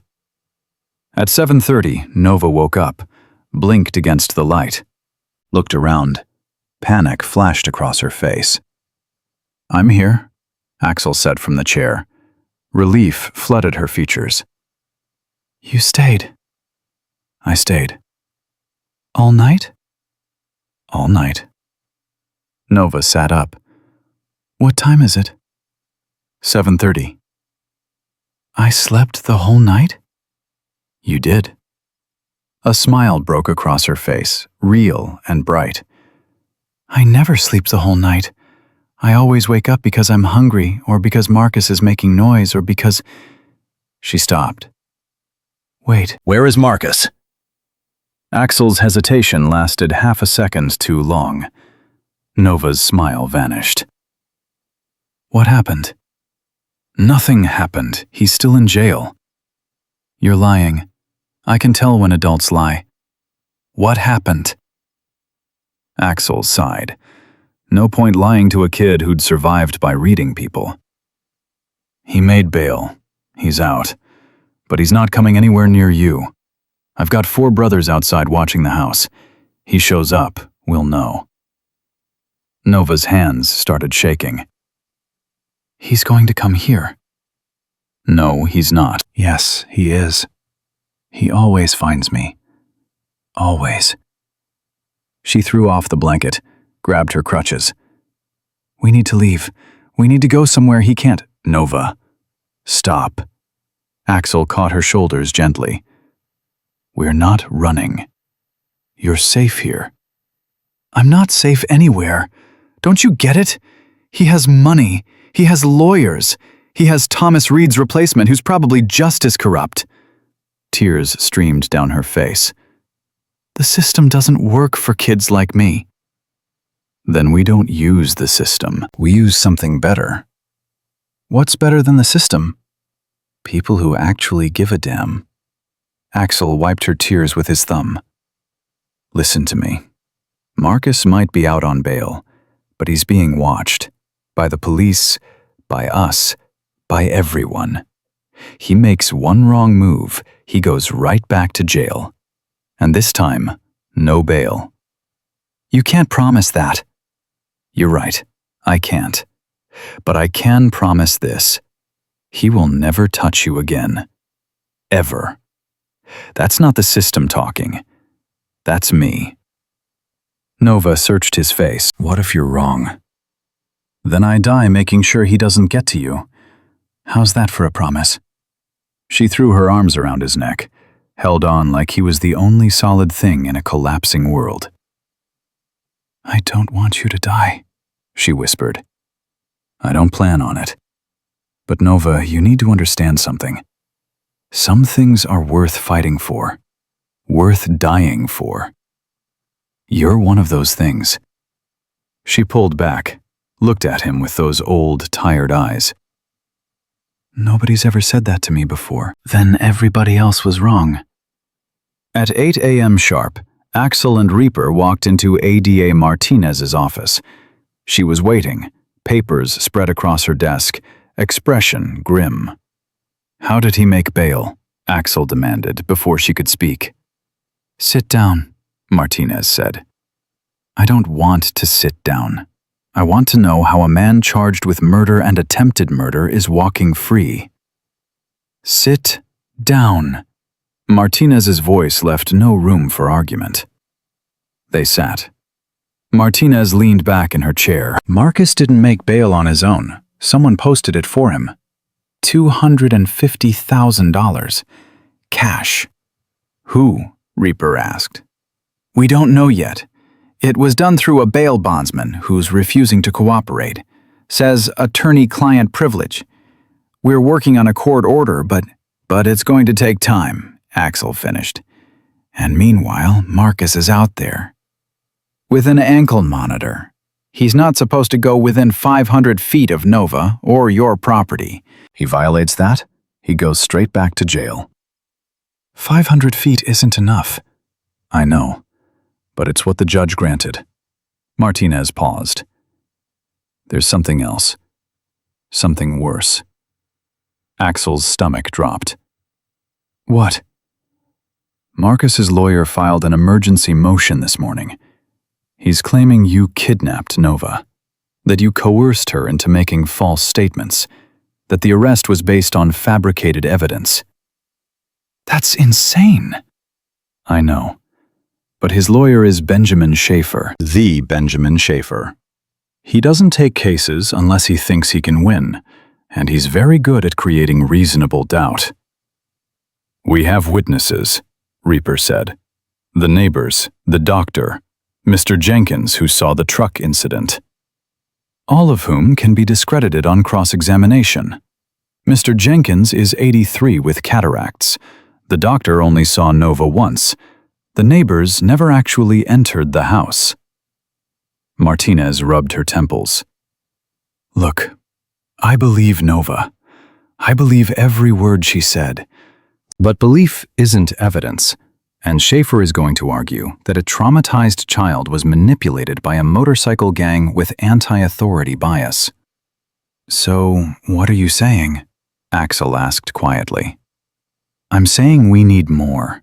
Concrete evidence. Something that can't be explained away or discredited. Like what? Like Jasmine Williams's body. Silence. I thought she was cremated, Reaper said. She was. But before cremation, the mortuary is required to keep tissue samples for 90 days. Standard procedure. Martinez pulled out a file. I subpoenaed those samples yesterday. Rush toxicology. Results should be back by tomorrow. And if they show poison? If they show poison, Marcus goes away for life. His lawyer can spin whatever story he wants. Can't argue with toxicology. And if they don't? Axel asked. Martinez didn't answer. Didn't need to. What about the storage room? Reaper tried. The padlocks?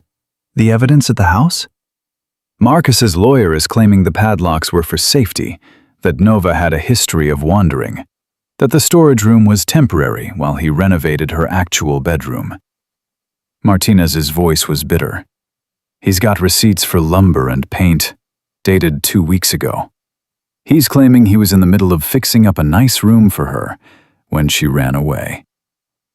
That's a lie. Prove it. In court. Beyond reasonable doubt, with a lawyer like Schaefer poking holes in every piece of evidence. Martinez leaned forward. I'm not giving up, but I need you to understand what we're facing. This isn't open and shut. This is going to be a fight. Axel stood. Then we fight. There's one more thing. Martinez hesitated. The emergency hearing is set for tomorrow morning, 10 a.m. Judge is going to decide whether Nova stays with you or goes into state custody pending the investigation. State custody? You mean foster care? Yes. Absolutely not. She's not going back into the system that failed her. That's not your decision. It's the judge's. Martinez's expression softened. Look, I'm on your side, but you need to be realistic. You've known Nova for less than 24 hours. You have a criminal record. The optics aren't great. The optics? Axel's voice was dangerous.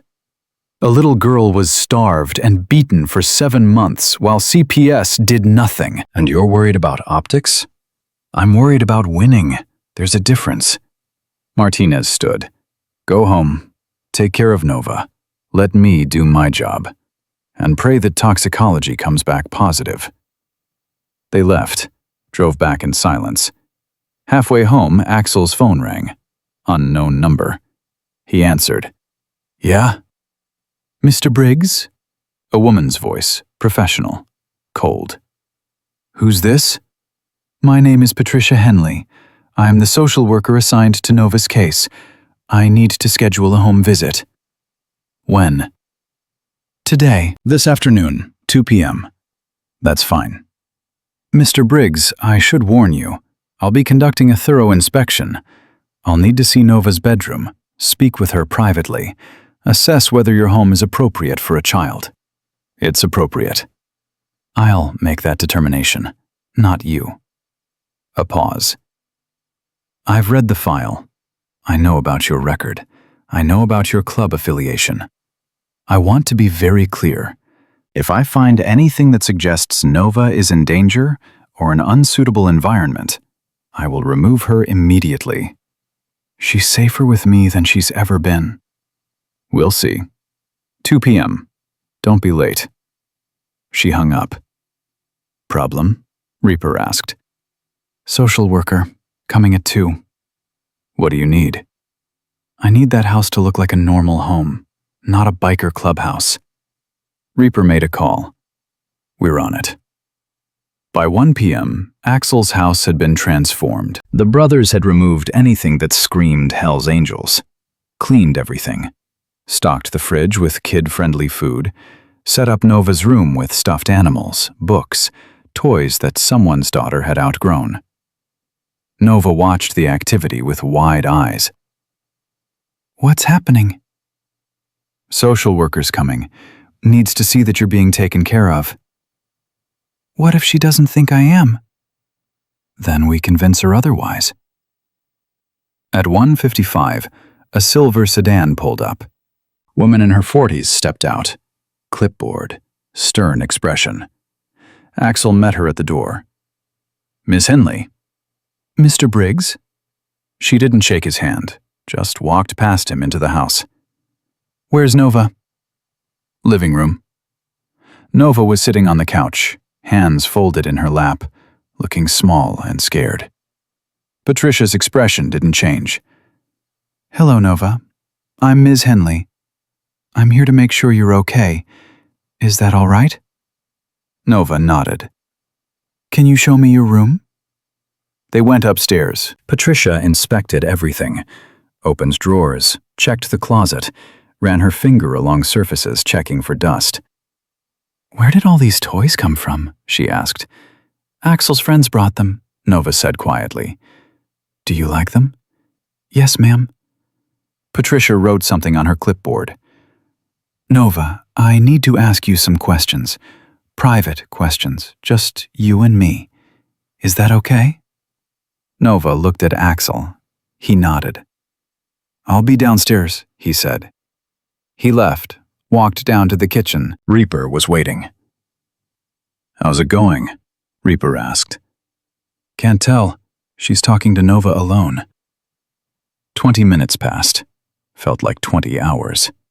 Finally, Patricia came downstairs. Nova wasn't with her. Where's Nova? Axel asked. Still upstairs. I told her to wait there. Patricia sat at the kitchen table, opened her clipboard. Mr. Briggs, I need to be honest with you. Axel's heart sank. What? I came here expecting to find a disaster. A biker taking in a traumatized child for God knows what reason. Maybe publicity. Maybe something worse. She paused. That's not what I found. What did you find? A little girl who's terrified of losing the first safe place she's had in 7 months.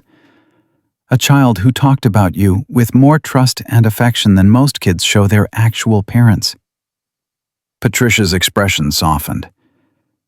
She showed me her room, told me about the tour you gave her last night, opening every door, turning on every light, teaching her she wasn't trapped.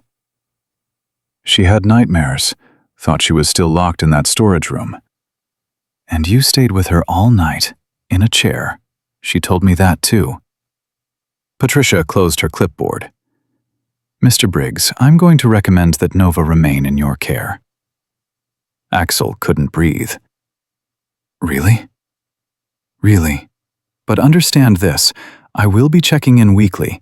If anything changes, if I see any red flags, anything that suggests Nova isn't safe or isn't being cared for properly, I will remove her immediately. Clear? Crystal. Good. Patricia stood. One more thing. Nova needs therapy. Soon.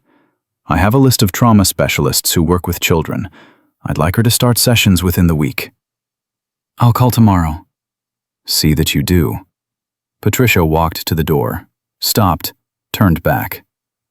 For what it's worth, Mr. Briggs, I think you're doing something extraordinary. Most people wouldn't take on a child with Nova's level of trauma, especially not a stranger. She's not a stranger anymore. Patricia almost smiled. No, I don't suppose she is. After she left, Axel went upstairs. Nova was sitting on the bed, waiting. What did she say? Nova asked. She said you can stay. Nova's face lit up. Really? Really. She jumped off the bed, threw herself into his arms. I was so scared she was going to take me away. She's not taking you anywhere. Promise? Promise. That night, they had dinner together. Real dinner. Grilled chicken, mashed potatoes, green beans. Nova ate slowly. Small bites, but she ate. This is good, she said. Thanks. Learned to cook in the Marines. Had to. Mess hall food was terrible. You were in the military? Yeah, Marines. 2 tours in Afghanistan. Nova was quiet for a moment. Did you see bad things there? Yeah, I did. Do you have nightmares? Axel looked at her, this 7-year-old asking questions most adults wouldn't dare. Sometimes. What do you do when you have them? I remember that I'm not there anymore, that I'm here, that I'm safe. He paused. Same thing I told you last night. Does it work? Most of the time. Nova pushed her mashed potatoes around her plate. I'm scared about tomorrow. The hearing.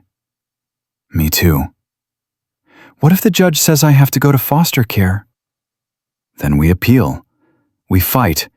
We don't give up. But what if we lose? Axel reached across the table, took her hand. Nova, listen to me. Even if the worst happens, even if some judge makes a stupid decision and sends you to foster care temporarily, I will not stop fighting for you. I will show up to every hearing, every meeting, every supervised visit. I will do everything in my power to get you back. Understand? Why? Because you're my kid now, and I don't give up on my kid. Nova's eyes filled with tears. I wish you were my real dad. Who says I'm not? What do you mean? Family isn't always blood. Sometimes it's choice. And I choose you. You choose me. That's as real as it gets. Nova came around the table, climbed into his lap, put her head on his shoulder. I love you, Dad, she whispered. Axel held her tight. I love you too, baby girl.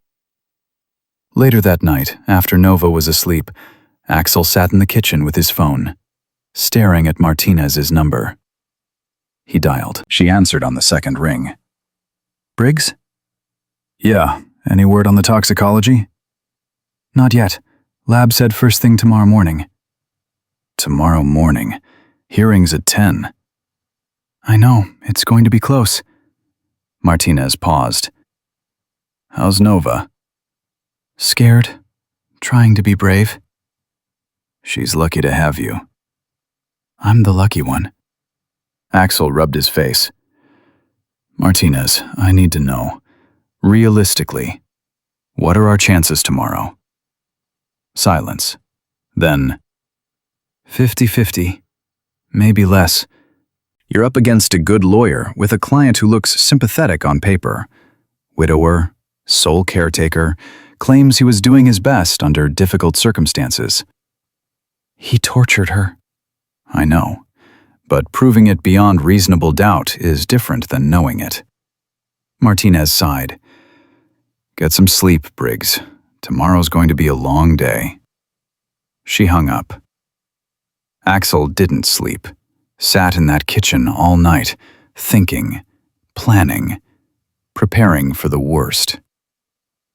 At 3 a.m., his phone buzzed. Text from an unknown number. He opened it. Photo. Of his house. Taken from the street. Recent. Maybe an hour ago. Below the photo, a message. She belongs to me, and I always get what's mine. Marcus. Axel was out the door before his brain caught up with his body. Tank was stationed at the front corner of the property. Did you see anyone? Axel demanded. No, street's been quiet all night. Someone just texted me. Photo of the house, taken within the last hour. Tank's hand went to his weapon. From where? I don't know, but Marcus is watching. Want me to do a sweep? Yeah, full perimeter, now. Tank radioed the other brothers. They swept the property, found nothing. No one. But the message was clear. Marcus knew where they were, and he wasn't done. Axel went back inside, locked the doors, set the alarm, checked on Nova. Still sleeping. Safe. For now. He sat in the chair next to her bed, watched her breathe, and made a decision. If the court took her away tomorrow, if the system failed her again, he wasn't going to let it happen. He'd run, take Nova and disappear. Mexico, Canada, somewhere Marcus and his lawyers and the broken system couldn't reach. It was illegal. It was dangerous. It would make him a fugitive. But Nova was worth it. Some things were worth burning your whole life down for, and she was one of them. At 6 a.m., Axel's phone rang. Martinez. Tell me it's good news, he said. Toxicology came back. And? Thallium. High levels. Jasmine Williams was poisoned, no question. Axel closed his eyes. So we have him. We have him for Jasmine's murder, but Briggs, the hearing today isn't about Marcus. It's about you. Whether you're fit to care for Nova. The toxicology helps our case, but it doesn't guarantee anything. What are you saying? I'm saying prepare for anything. Hope for the best, plan for the worst. At 9 a.m., Axel woke Nova, helped her get dressed. Navy blue dress that one of the brothers' wives had bought. Hair brushed and braided. She looked beautiful. And terrified. I don't want to go, she said. I know. Can't we just stay here? Pretend like the hearing doesn't exist? That'll make things worse. How can things get worse? Axel didn't have an answer for that. They drove to the courthouse. The Hells Angels were already there, 12 of them, standing in formation on the courthouse steps. Nova's hand tightened on Axel's. Why are they here? Because you're family, and family shows up. Inside, the courtroom was packed. Marcus on one side with Benjamin Schaefer, expensive suit, confident smile. Axel and Nova on the other with Martinez. Judge Torres entered. Everyone stood. Be seated, Torres said. She looked at the crowded courtroom, at the Hells Angels filling the back rows, at Marcus with his fancy lawyer, at Nova, small and scared. This hearing will determine temporary placement of Nova Williams, pending the outcome of the criminal case against Marcus Coleman. Torres opened a file. I've reviewed the reports from Ms. Henley, from Dr. Patel, from Detective Chen. I've read the toxicology results that came in this morning. Schaefer stood. Your Honor, those toxicology results are prejudicial to my client's case and should not be considered in this hearing, which is solely about— Sit down, Mr. Schaefer. Torres's voice was ice. I'll tell you what's prejudicial.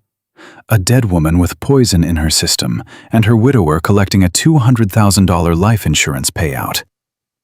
Your Honor, I said sit down. Schaefer sat. Torres looked at Nova. Sweetheart, can you come up here? Nova looked at Axel. He nodded.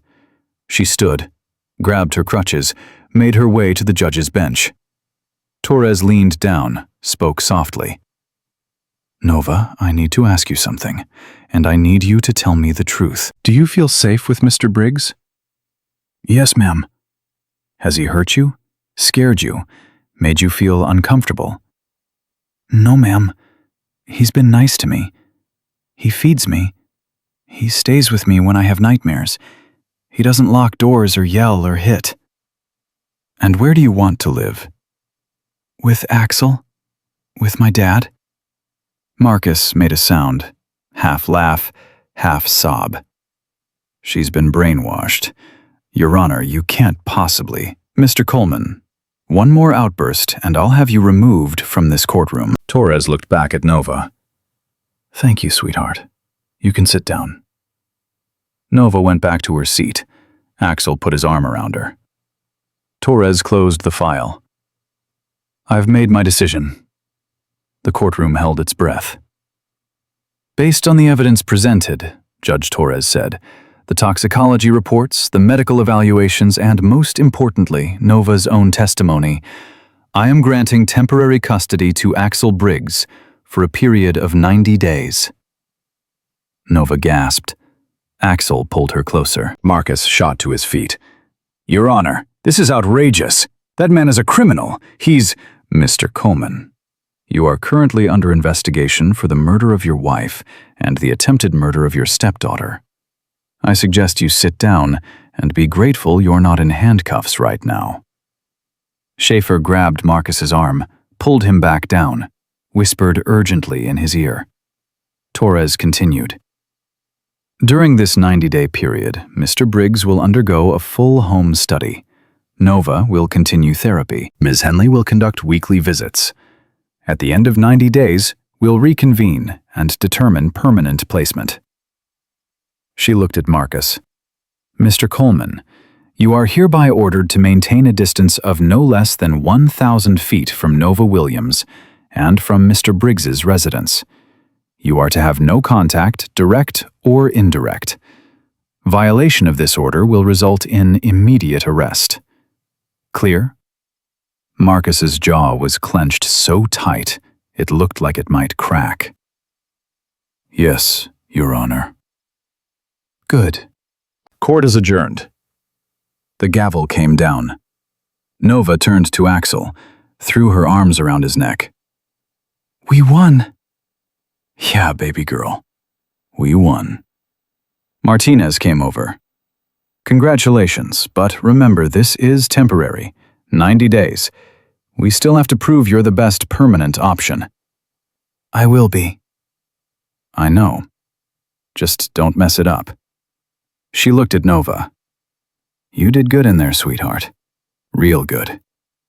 Nova smiled. Small, but real. They walked out of the courtroom. The Hells Angels were waiting in the hallway. Reaper stepped forward. Well? 90 days, Axel said. Temporary custody. The brothers erupted in cheers, slapping Axel's back, telling Nova how brave she was. But Axel's eyes were on Marcus, standing across the hall with Schaefer, staring at Nova with pure hatred. Schaefer said something. Marcus nodded. They turned and walked away. That's not over, Reaper said quietly. I know. They went home. Nova was quiet in the truck. Too quiet. You okay? Axel asked. I don't know. I thought I'd be happy.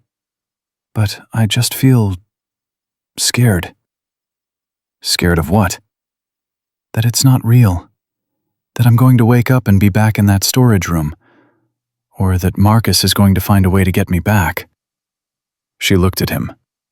90 days isn't forever. No, but it's 90 days for me to prove I'm the right person to take care of you. And I'm going to prove it. What if you can't? Then I'll prove it again. And again, as many times as it takes. Nova was quiet for a moment. Can I ask you something? Anything. What happens if Marcus gets out of the murder charge? What if his lawyer finds a way? Axel's hands tightened on the steering wheel. Then we deal with it. Together. But what if... Nova. He pulled over, turned to face her. I need you to listen to me. Really listen. Marcus might have money. He might have lawyers. He might have people helping him. But he doesn't have what we have. What do we have? The truth. And people who believe it. And a whole lot of stubborn. He smiled. You don't give up. I don't give up. That makes us a pretty good team. Nova smiled back. Yeah, I guess it does. They got home. Tank was waiting on the porch. Everything good? He asked. 90 days temporary custody, Axel said. That's great. But we've got a problem. Axel's stomach dropped. What kind of problem? Someone was here, while you were at court. Tried the doors. Looked in the windows. Neighbor across the street saw them, called it in. Description? White male, 40s, driving a gray Honda Civic. Marcus drove a gray Honda Civic. He violated the restraining order, Axel said. Neighbor couldn't get a plate, but yeah, pretty sure it was him. Axel pulled out his phone, called Martinez. She answered immediately. What's wrong? Marcus was at my house during the hearing. Neighbor saw him. Can the neighbor identify him? Saw a white male in his 40s driving a gray Civic. That's Marcus's car. But no positive ID? No. Martinez cursed. Without a positive ID, we can't prove it was him. Could have been anyone. You know it was him. What I know and what I can prove in court are two different things. She paused. I'll send a patrol car to do extra passes, but Axel, you need to be careful. Marcus is desperate. Desperate people do stupid things. I'm always careful. Be more careful. She hung up. Axel looked at Tank. I need round-the-clock security, at least until the trial. You got it.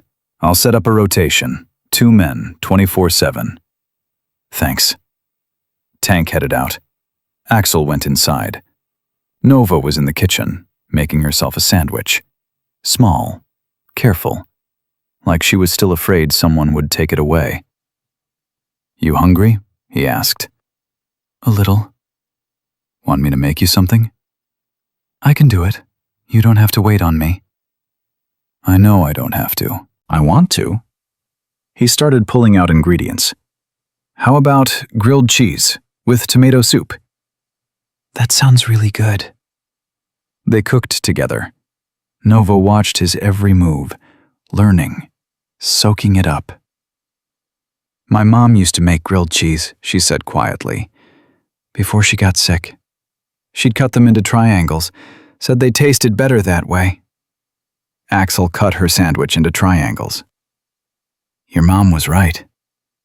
Nova smiled, sad and sweet. She was right about a lot of things.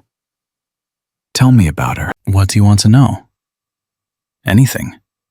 Everything. Nova took a bite of her sandwich, chewed thoughtfully. She was funny. Like, really funny. She'd make these silly voices when she read me stories, and she'd dance in the kitchen when she was cooking, even when there was no music. Sounds like she knew how to have fun. She did. But she was also strong. She ran marathons, did yoga, took me hiking every weekend.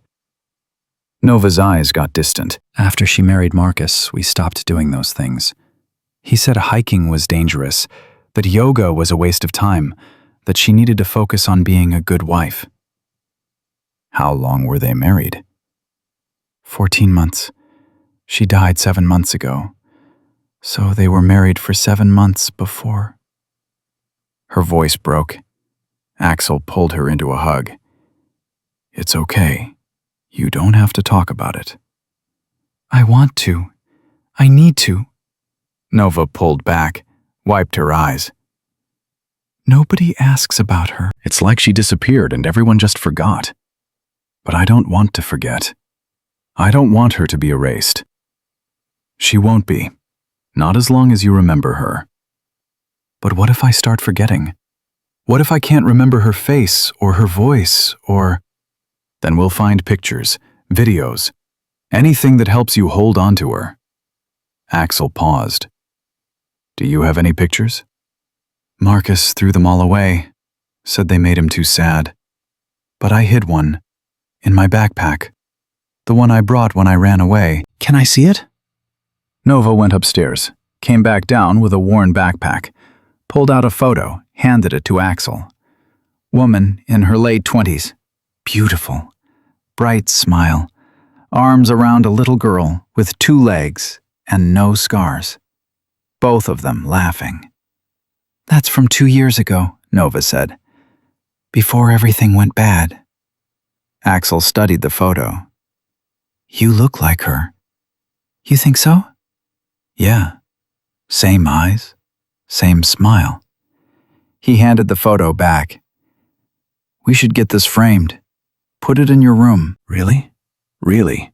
Your mom deserves to be remembered, and you deserve to see her every day. Nova clutched the photo to her chest. Thank you.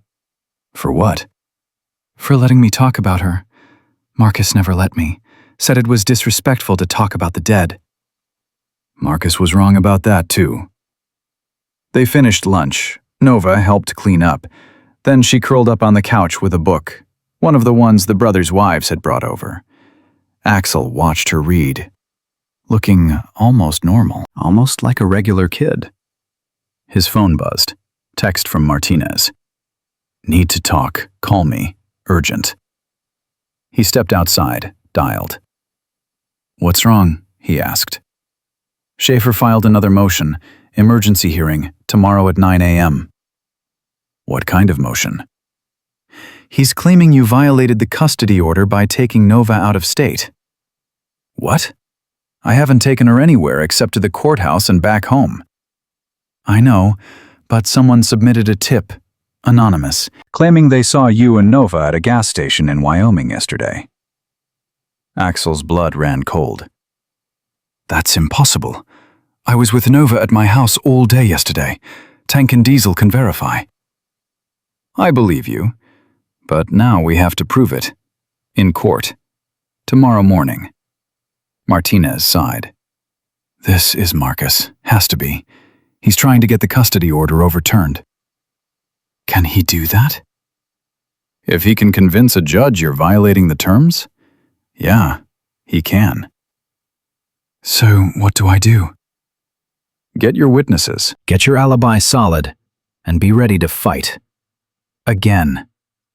She hung up. Axel went back inside. Nova looked up from her book. What's wrong? She asked.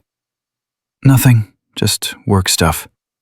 You're lying again, I can tell.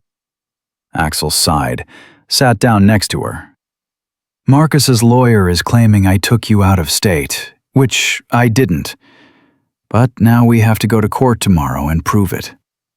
Nova's face went pale. He's trying to take me back. He's not going to succeed. But what if he does? What if the judge believes him? Then we prove he's lying. Tank and Diesel were here all day yesterday. They can testify. We've got security cameras, phone records, everything we need. But no buts. We're going to be okay. He pulled her close. I promise. Nova nodded, but her hands were shaking. That night, she had the worst nightmare yet.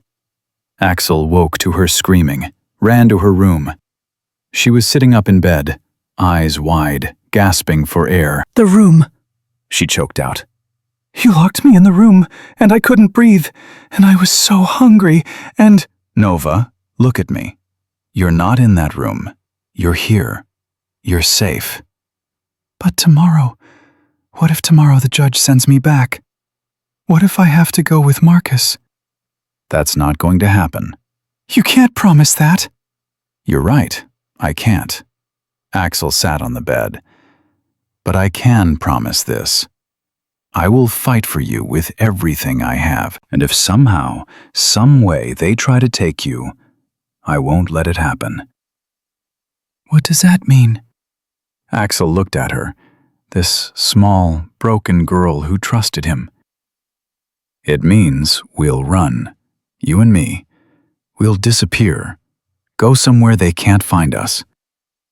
Nova's eyes widened. But that's illegal. I don't care. You could go to jail. I don't care about that either. All I care about is keeping you safe. But, Nova, listen to me. There are laws, and then there are things that are right. Sometimes those things don't match up, and when they don't, I choose what's right. And keeping you away from Marcus is right, even if it's illegal. Tears streamed down Nova's face. I don't want you to go to jail because of me. You're not going to be the reason I go to jail. Marcus is. The system is. Not you. Never you. She threw her arms around him, held on tight. I love you, Dad, she whispered. I love you too, baby girl.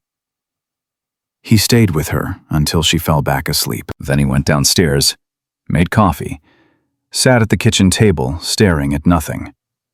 Reaper showed up at 2 a.m., let himself in with the spare key. Can't sleep either? He asked. Nope. Reaper poured himself coffee, sat across from Axel. Tell me you're not actually planning to run. I am. That's a bad idea. Maybe, but it's better than watching them put her back with Marcus. They're not going to do that. We've got evidence. We've got witnesses. We've got toxicology showing he murdered his wife. And he's got money and lawyers and a system that's failed Nova every single time. Axel leaned forward. I'm not taking that risk. So what's the plan? You take her and go where? Mexico? Canada? You think they won't find you? Maybe they will, but by the time they do, maybe the trial will be over.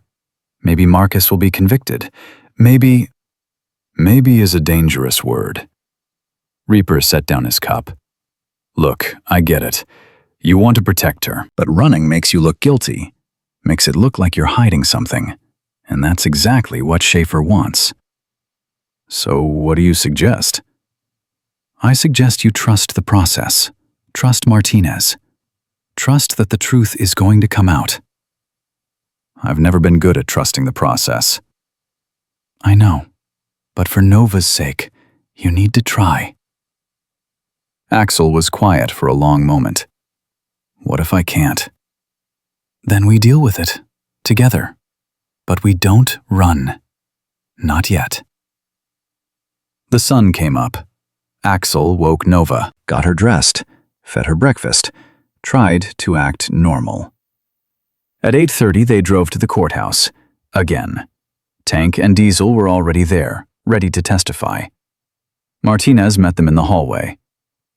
I've got the security footage from your house, time-stamped. Shows you and Nova there all day yesterday. I've got phone records, I've got witness statements. We're solid. Good. But Axel, there's something you need to know.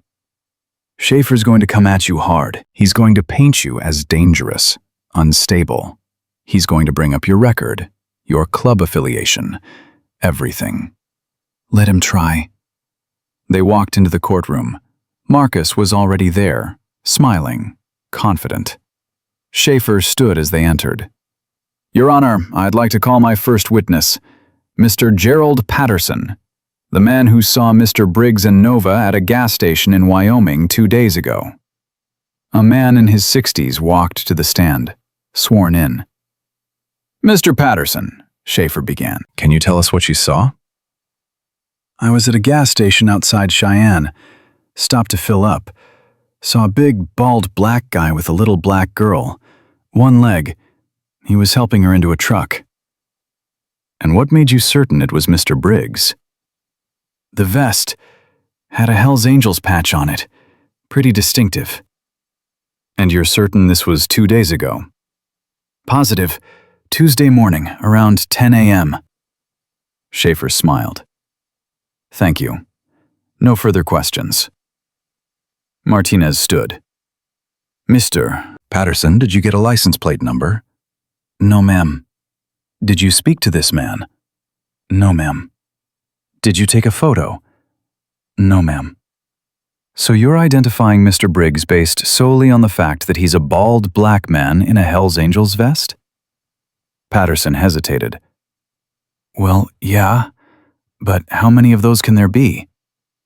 In a motorcycle club with over 300 members nationwide? Martinez pulled out a folder. These are photos of 17 different Hells Angels members who match that description. Can you identify which one you saw? Patterson looked at the photos, shuffled through them. I think it was this one. You think, or you know? I'm pretty sure.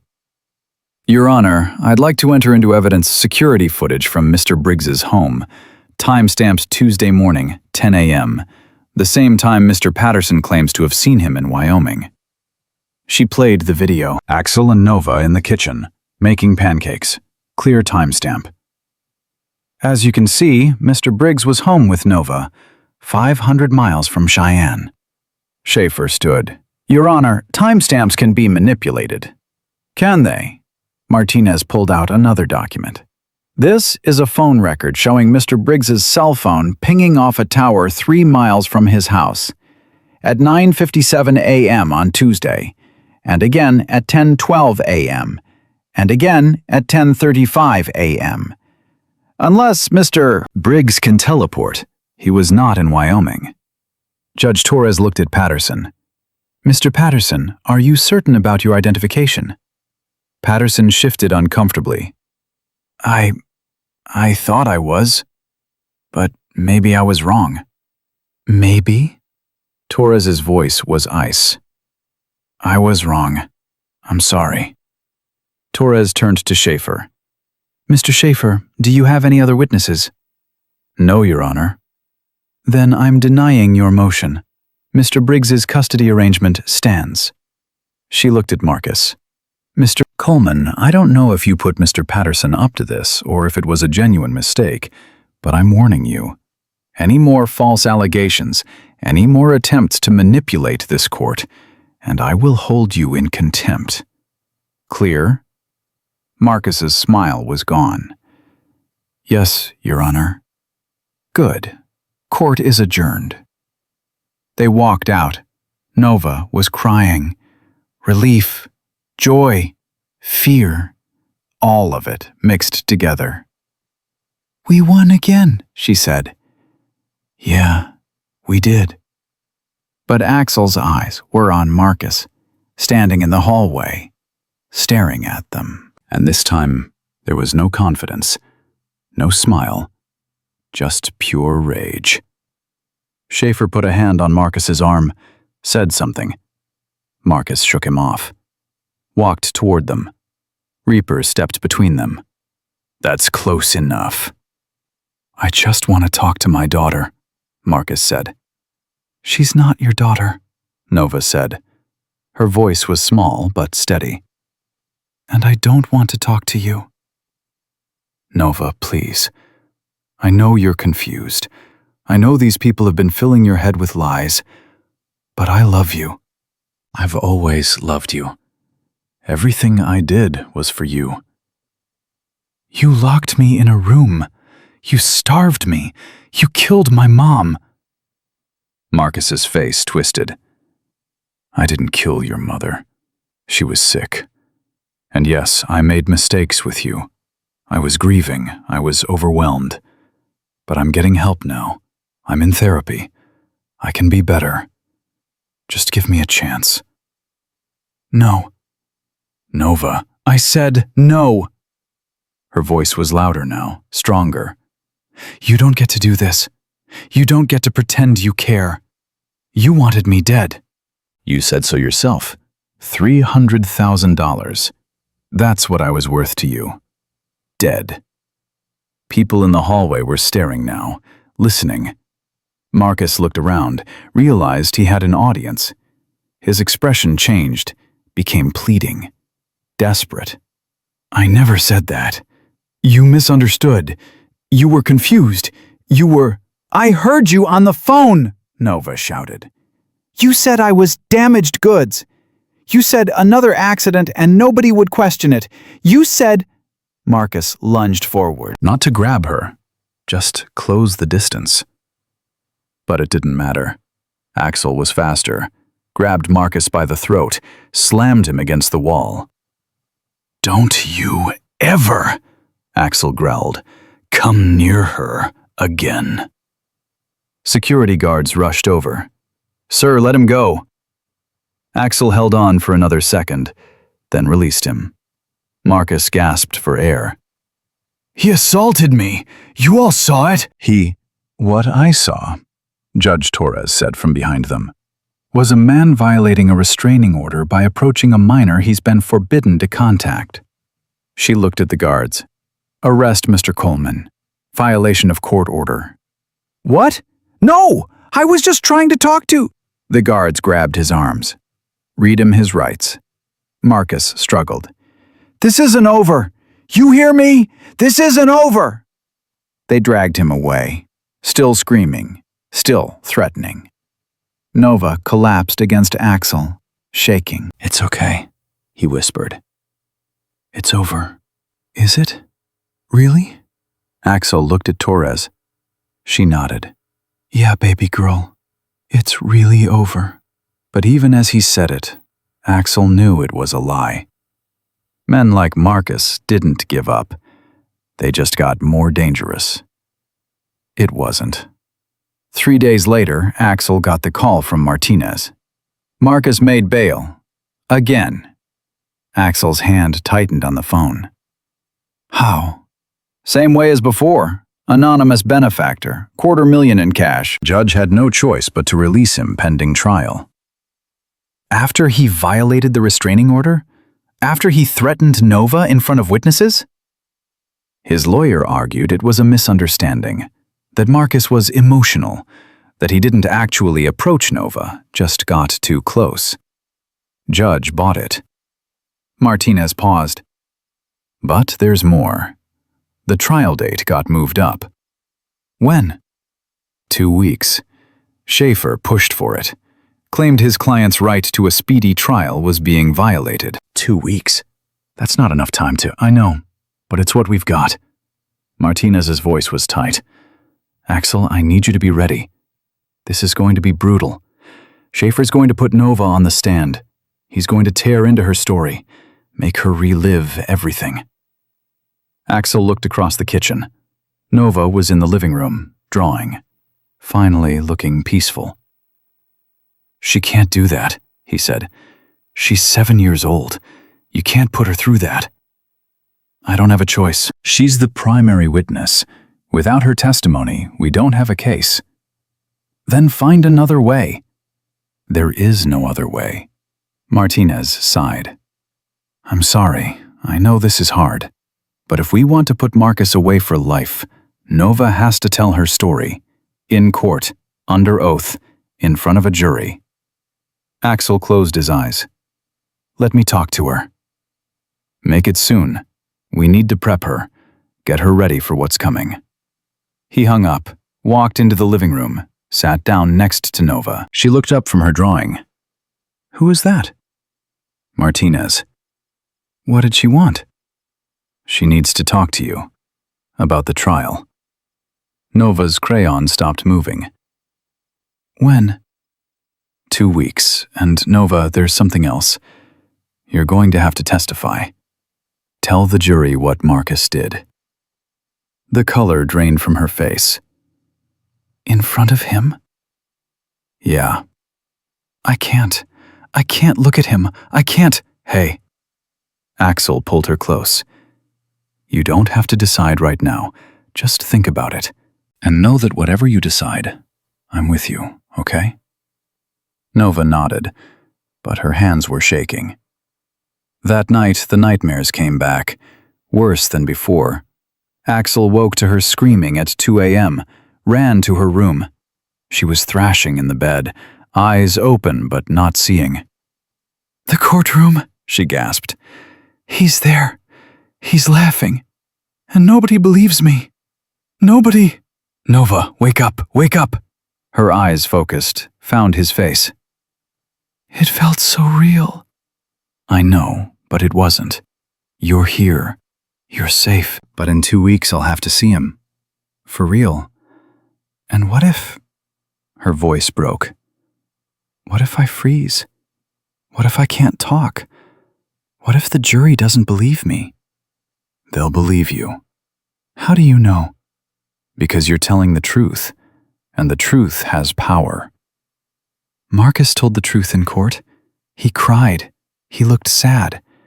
Everyone believed him. Marcus lied in court. There's a difference. Nova was quiet for a long moment. Then, Will you be there? In the courtroom? every second. Promise? Promise. She laid back down. I'm scared. Me too. Really? Yeah. Terrified. Axel smiled. But being scared doesn't mean you can't be brave. It just means being brave is harder. And you're the bravest person I know. Nova almost smiled. You're just saying that. I'm not. You survived 7 months in hell. You escaped on one leg. You asked a scary biker for help when everyone else turned you away. That's not just brave. That's warrior-level brave. Warriors don't have nightmares. Yeah, they do. All the time.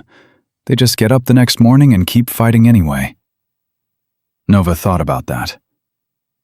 Okay. Okay? Okay, I'll testify. I'll tell them everything. Her voice got stronger. Marcus doesn't get to win. Not this time. Axel's chest tightened. That's my girl. The next 2 weeks were a blur.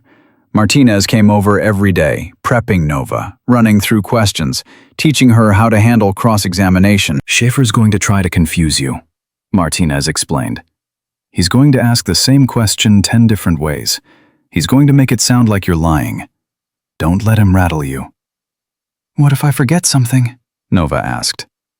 Then you say you don't remember. That's okay. Nobody expects you to remember every detail. But what if… Nova. Martinez took her hands. Listen to me. You're not on trial here. Marcus is. All you have to do is tell the truth. That's it. Just the truth. Nova nodded, but Axel could see the fear in her eyes. The night before the trial, Nova couldn't sleep. She came downstairs at midnight, found Axel in the kitchen, staring at nothing. Can't sleep either? She asked. Nope. She climbed into his lap, put her head on his shoulder. I'm scared I'm going to mess this up. You won't. But what if I do? What if I say the wrong thing and Marcus goes free? Then we deal with it. But Nova, you need to understand something. No matter what happens tomorrow, No matter what the jury decides, you did everything right. You survived. You escaped. You told the truth. That's all you can do. But if he goes free… Then he still loses, because you're here, with me, building a life, and he's alone, hated, hunted. Even if he's not in prison, his life is over. Nova was quiet. Then, I wish my mom was here. What would she say if she was? Nova thought about it. She'd say I'm stronger than I think, that I can do hard things, that warriors don't give up. She'd be right. Yeah, Nova smiled, small but real.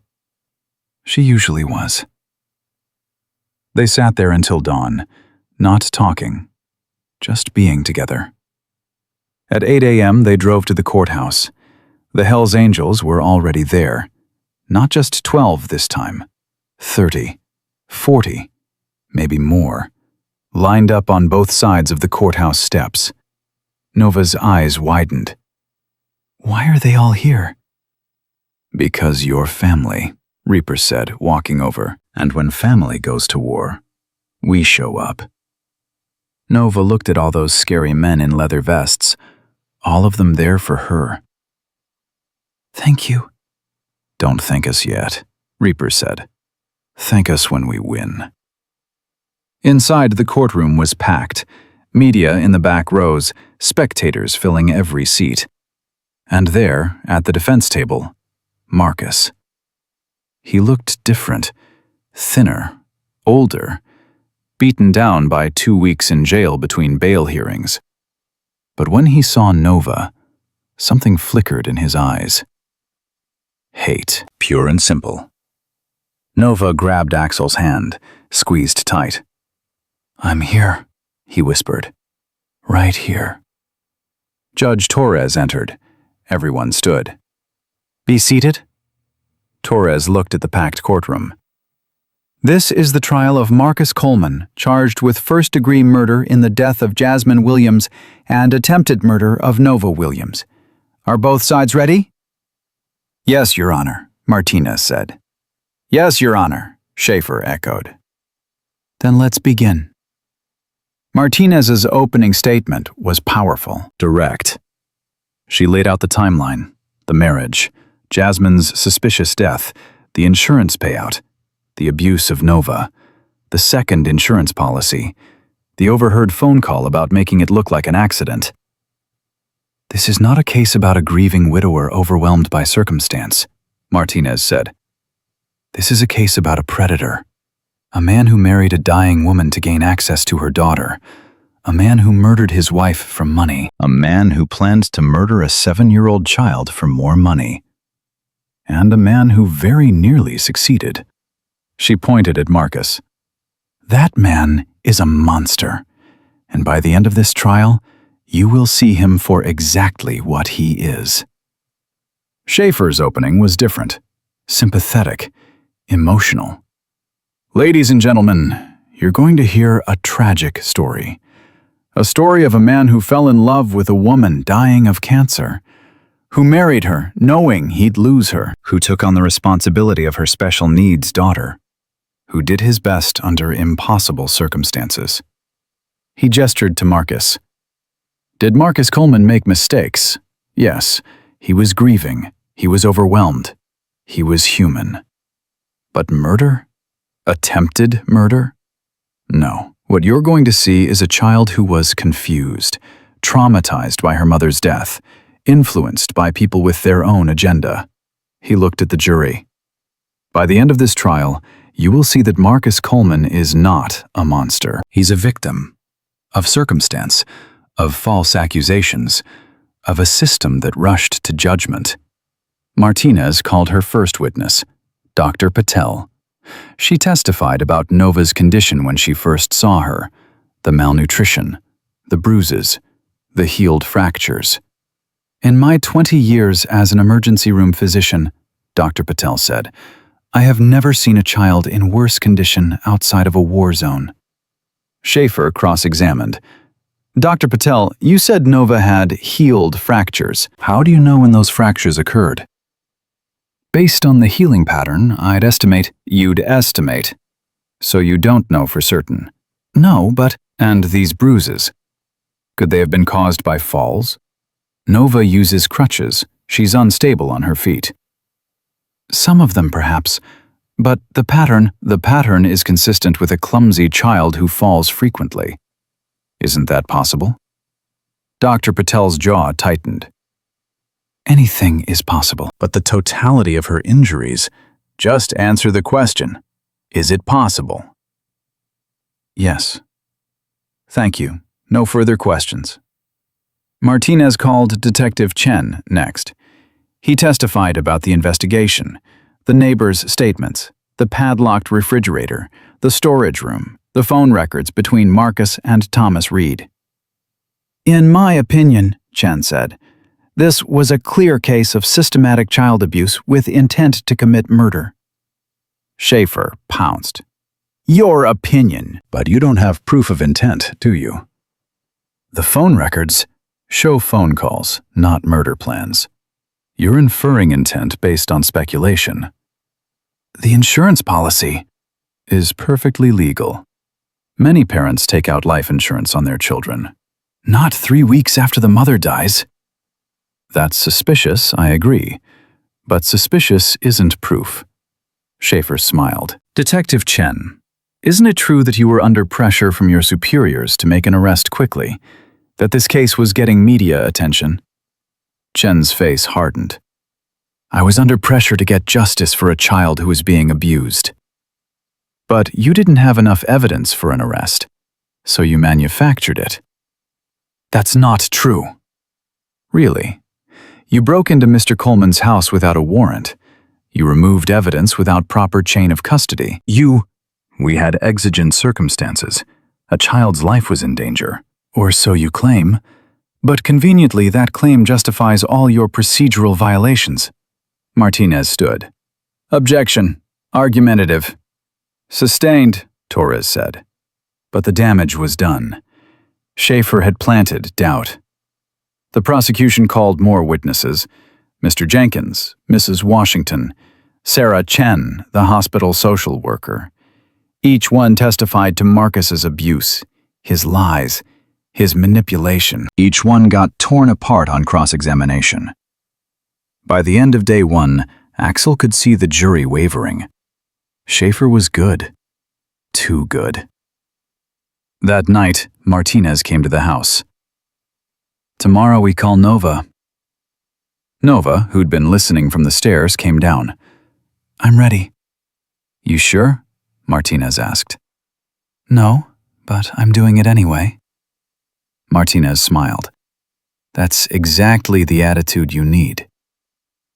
They prepped for hours, running through questions, practicing answers, getting Nova comfortable with the process. Finally, at midnight, Martinez left. Nova went upstairs, got ready for bed, came back down. I can't sleep, she said. Me either. They sat on the couch. Nova curled into Axel's side. Tell me it's going to be okay, she whispered. It's going to be okay. You don't know that. You're right. I don't. But I believe it. And sometimes that's enough. Nova was quiet. Then, if Marcus goes free, what happens to me? You stay with me, no matter what. Even if the court says I can't? Axel looked at her, this small girl who'd been through so much. Yeah, even then. You'd really run? Risk going to jail? Without hesitation. Nova hugged him tighter. I hope it doesn't come to that. Me too, baby girl. Me too. The next morning, they walked into the courthouse together. The media was everywhere. Cameras, reporters, shouting questions. Axel shielded Nova, got her inside. The courtroom was even more packed than yesterday. Standing room only. They sat at the prosecution table.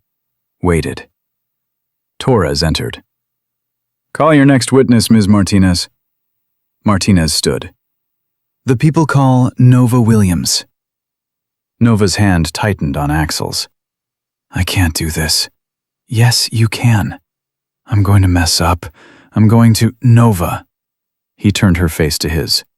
Look at me. You are the strongest, bravest person in this room. You survived Marcus. You can survive this. I believe in you. She took a shaky breath. Okay. She stood, grabbed her crutches, made her way to the witness stand. The bailiff held out the Bible. Do you swear to tell the truth, the whole truth, and nothing but the truth? Nova's voice was small but clear. I do. Martinez approached, gentle, kind. Nova, can you tell the jury who you are? My name is Nova Williams. I'm 7 years old. I live with my dad, Axel Briggs. And before you lived with Axel, where did you live? With my stepdad, Marcus Coleman. Can you point to Marcus for the jury? Nova's eyes found Marcus. He was staring at her, smiling. That same pleasant smile he used to wear before he locked her in the dark. Nova's voice shook. That's him. At that table. Thank you. Nova, I know this is hard, but I need you to tell the jury what happened when you lived with Marcus. And she did. She told them about the storage room, the locks, the hunger, the beatings. She told them about the truck, how Marcus looked in the mirror twice before putting it in reverse. She told them about Jasmine, the tea, the sickness, the death. She told them about the phone call, the insurance money, the plan to make it look like an accident. By the time she finished, half the jury was crying. Martinez sat down. No further questions. Schaefer stood, smiled, friendly, non-threatening.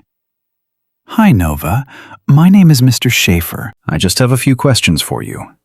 Nova nodded. Nova, you said Marcus locked you in a storage room. But isn't it true that room had a door that opened from the inside? No, the lock was on the outside. But when police searched the house, they found the lock on the inside, on the floor, like someone had removed it. Nova's eyes widened. That's because I removed it.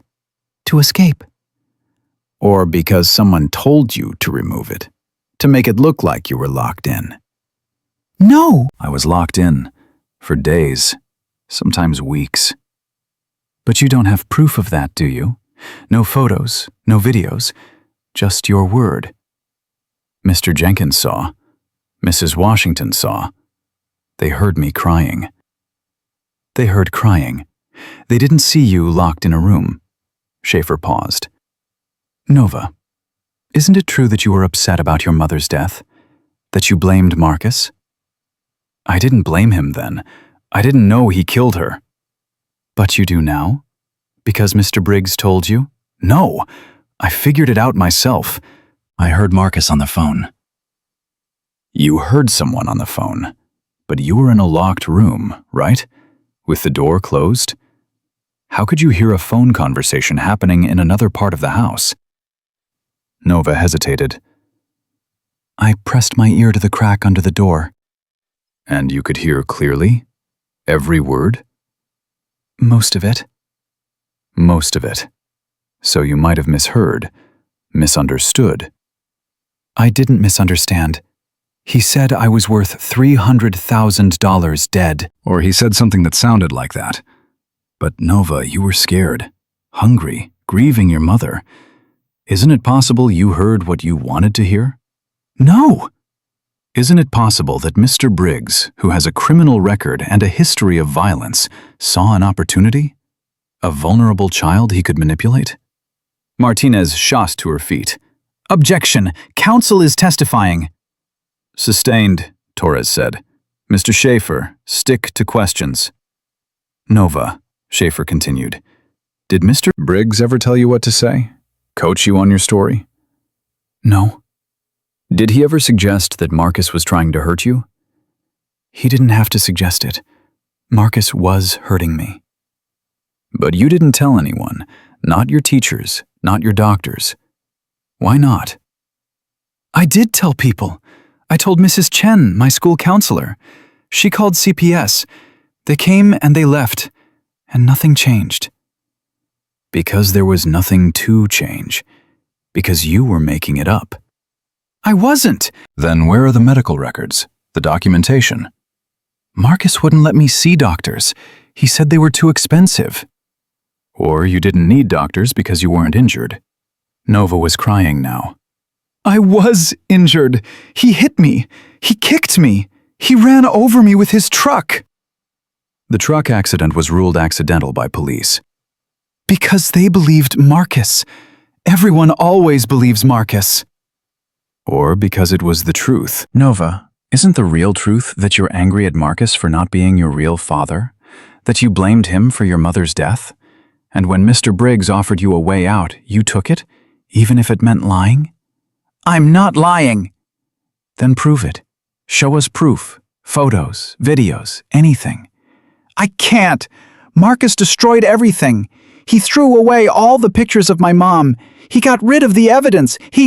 Or there was no evidence because nothing happened. Nova was sobbing now, shaking. It happened. It all happened. I'm not lying. No further questions, Schaefer said. He sat down, satisfied. Martinez jumped up. Redirect, Your Honor. Torres nodded. Martinez approached Nova, gentle. Nova, look at me. Not at Marcus, not at Mr. Schaefer, just at me. Nova raised her tear-streaked face. Did Marcus Coleman lock you in a room? Yes. Did he starve you? Yes. Did he hit you? Yes. Did he run over you with his truck on purpose? Yes. Are you lying? No. Why should this jury believe you? Nova looked out at the jury, at the 12 people who held her future in their hands. Because I'm 7 years old, she said quietly. I don't know how to make up a story this detailed, this awful. I wish I was lying. I wish none of it happened. But it did. All of it. And if you don't believe me, he's going to do it again. To someone else. And that blood will be on all of you. The courtroom was silent. Martinez sat down. Torres looked at the clock. We'll break for lunch. Reconvene at 1 p.m. Axel met Nova at the witness stand, caught her as she collapsed into his arms. I messed up, she sobbed. I messed up so bad. No, you didn't. You did perfect. But Schaefer made me look like a liar. He made himself look like a bully. There's a difference. Axel carried her out of the courtroom, away from the cameras, away from the chaos. They found a quiet corner, sat down. I can't go back in there, Nova said. You don't have to. You're done testifying. But what if they don't believe me? What if... Then we deal with it. Together. Nova buried her face in his shoulder. I just want this to be over. Soon, Axel promised. Soon. But he didn't know if that was true. Didn't know if they'd won or lost. All he knew was that his little girl had just faced her worst nightmare. And she'd survived. Again.